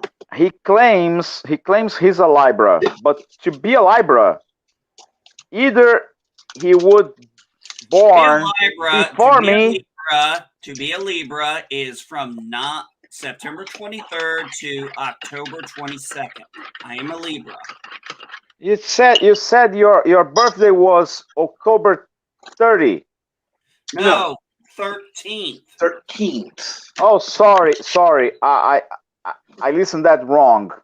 My apologies. Yeah, no, I my think I. birthday is October the 13th, not October the 30th. Oh, okay, sorry. In that case, he would have been correct, but yeah. Okay, in that case, he is correct. He's a Libra. Whew. It didn't happen very often, but the Scorpion in the house apologizes. I always kind of like the idea of being a Libra. I'm the only one that's non-animal related or insect related. You know, it's a scale.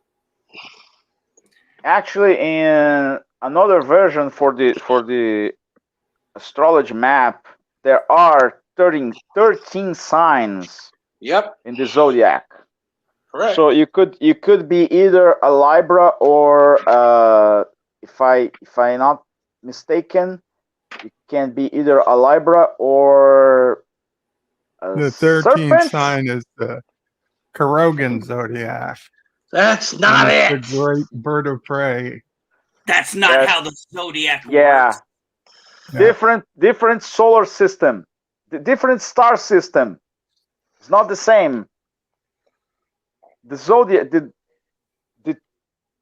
12 signs in the zodiac here applies to this solar system, not to the Kuroga star system. Completely different signs. So yeah, Cap, as you know, I dropped off to talk to my daughter when she called me. Yep. So try to talk to her about some stuff and listen. And you know, she's young. She's only 20. She has a baby. She's trying to work. And you know, she wanted me to come down this week, and I'm like, I'm sorry, I can't. I've got things already planned I've got to do.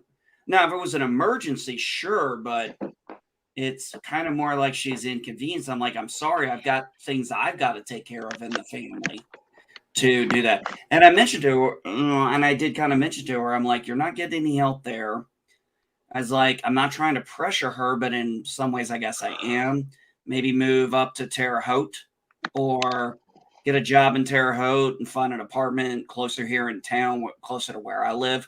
Because I was like, look, if you're not getting help and you're having trouble with your babysitter, I was like, mom works, I'm homeschooling. If you're here, I have no reason to get a part-time job right now. Or I can just take the weekends like I was planning on doing anyway. And I'd be like, you got free daycare. Yep. And you've got someone who can help. You know, you got family here, and you've got my wife's side of the family who are more than willing to help out more than either mine. Well, my side can't help out because all the people who live there either live too far away or they're too old and taking care of other family members. So, and her family's just, and my ex-wife's side of the family, well, they've got all their own goddamn problems. And welcome back, Mara. Thank you. Is that you, Maud? Do I still have issues? No. What kind of issues? Loud noise. So, trying to talk to her about that. Because I found a place here in, she's got a 2-bedroom apartment. And I told her I found one here in my town that's actually, I looked at the pictures and I sent it to her. It is clean as fucking like $200 cheaper.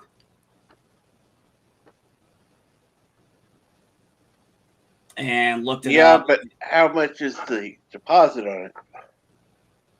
Oh, I've got that covered.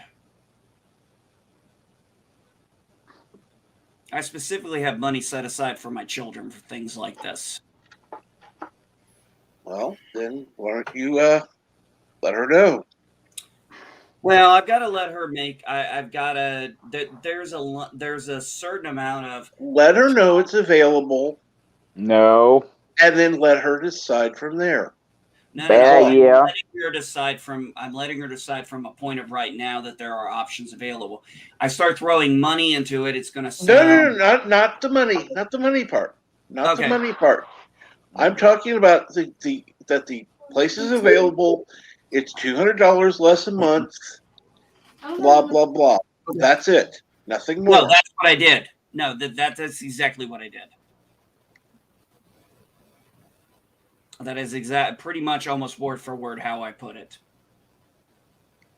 And I'm going to give her time. I'm going to let her get back to me on that one.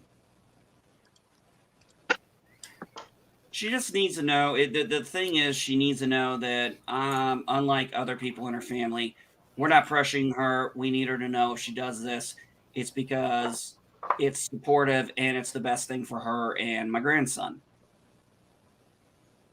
And not the best thing for us, because that's irrelevant to us right now, obviously.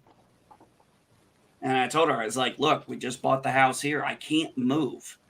You're in an apartment going month to month. It's much easier to move.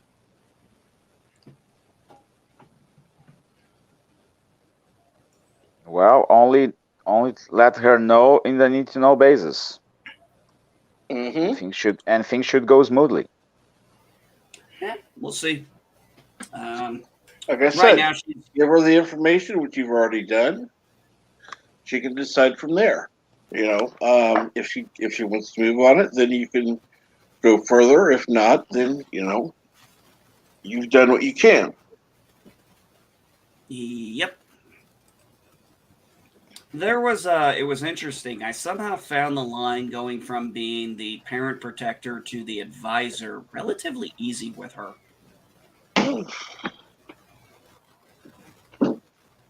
I know a lot of parents can't give up that control. Whereas I was like, I told my daughter, I said, look, once you turn 18, especially since you won't be in my house, I was like, I'm no longer the one telling you what to do. I said, I can only advise you at this point. I think that made it easier for her to be able to talk to me and her mom. It was like, all we can do now is advise. We can't tell you what to do. And we have no authority to be able to do it. And I think that made her at ease to know we understood that. Yep.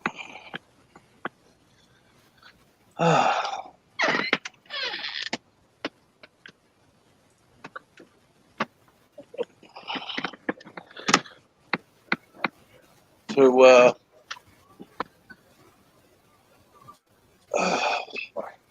and never forget to mention, if you screw up, we might not be able to rescue you. So please don't. Right. No. No. Okay. I would not say it like that. Thank you very much. Okay. 8:30 to 4:30. Okay. Now.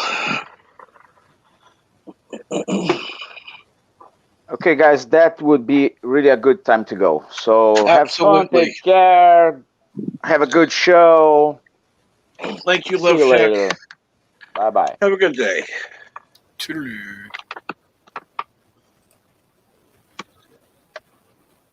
It's been a while since he's been around, hasn't it? Absolutely. And good morning,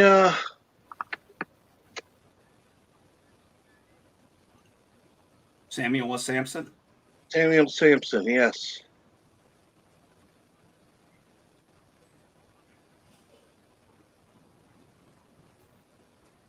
Well, that was a dick move, but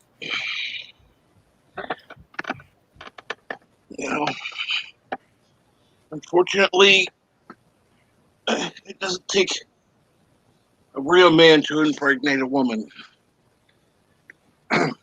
Honestly, I'm going to be honestly, my wife and I, when I heard that from this morning, my wife and I both agreed, we're relieved. We're ready for it's like, thank God you finally got your head out of your ass and stopped stringing my daughter along. And, If he doesn't want to be a part of my grandson's life, then you know what? Fuck him. I don't care. No, exactly. I would not. I would say this. I would say this much. He has every right to know his father. So should his father want to be involved, that's going to be something that's between him and his mom. But if he doesn't want to be involved, that's on him.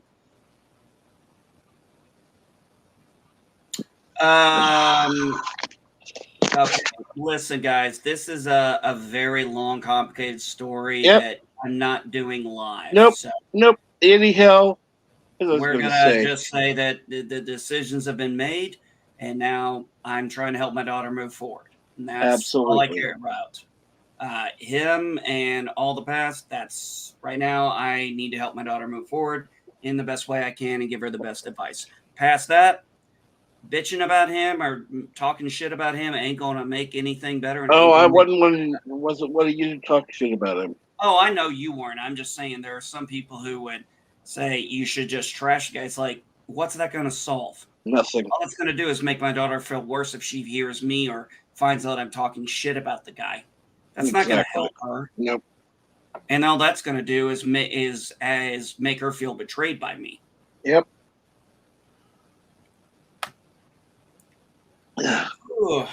But anyhow, what's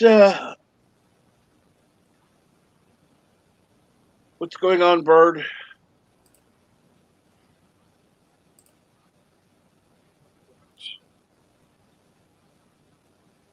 I guess he's asleep. I'm here. You can't hear me? Now we can. Oh, not much going on. Just hanging out. And sorry, I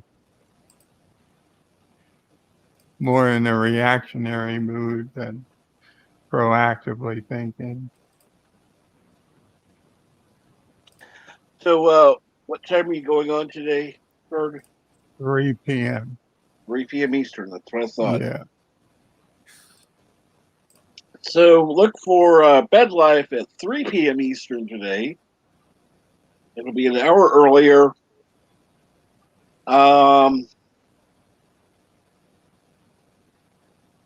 LDG should be on sometime. Culture Casino will be on coming up in a little bit. Anyhow, I got a quick pic in the background for you to look at. Something to make everybody smile. Let's see. That was a couple days ago.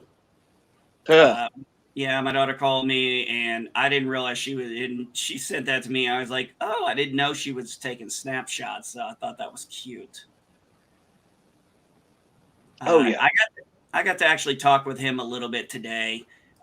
He's now getting into the point where he's smiling. He's recognizing sounds and voices and tones and stuff. So he's smiling when he knows he's getting those good feelings.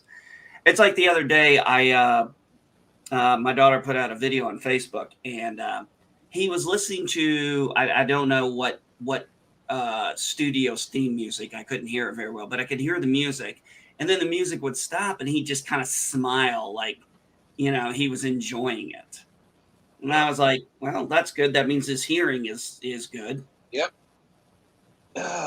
Well. And the guy on the right was her boyfriend. Yeah, lucky she got rid of him. He had strange eyes. Actually, you would not be surprised how many times my daughter and I went out for dinner sometime, and they would actually ask, and for your wife or girlfriend, and we were like, and she's like, I'm his daughter. It's kind of like the first time was funny, but as it happened more and more, it just started to feel very creepy. Yep. And unfortunately, I'm not gonna find something else to talk about because I'm not gonna end on that note. God damn. Yeah. hey, if you haven't I got- seen Bird's videos yet, check them out, please. Bird made some videos yesterday. I'm sure he's going to have a video dropping today. Go for it. BirdOfPrey5.com. You can go check out his YouTube channel as well.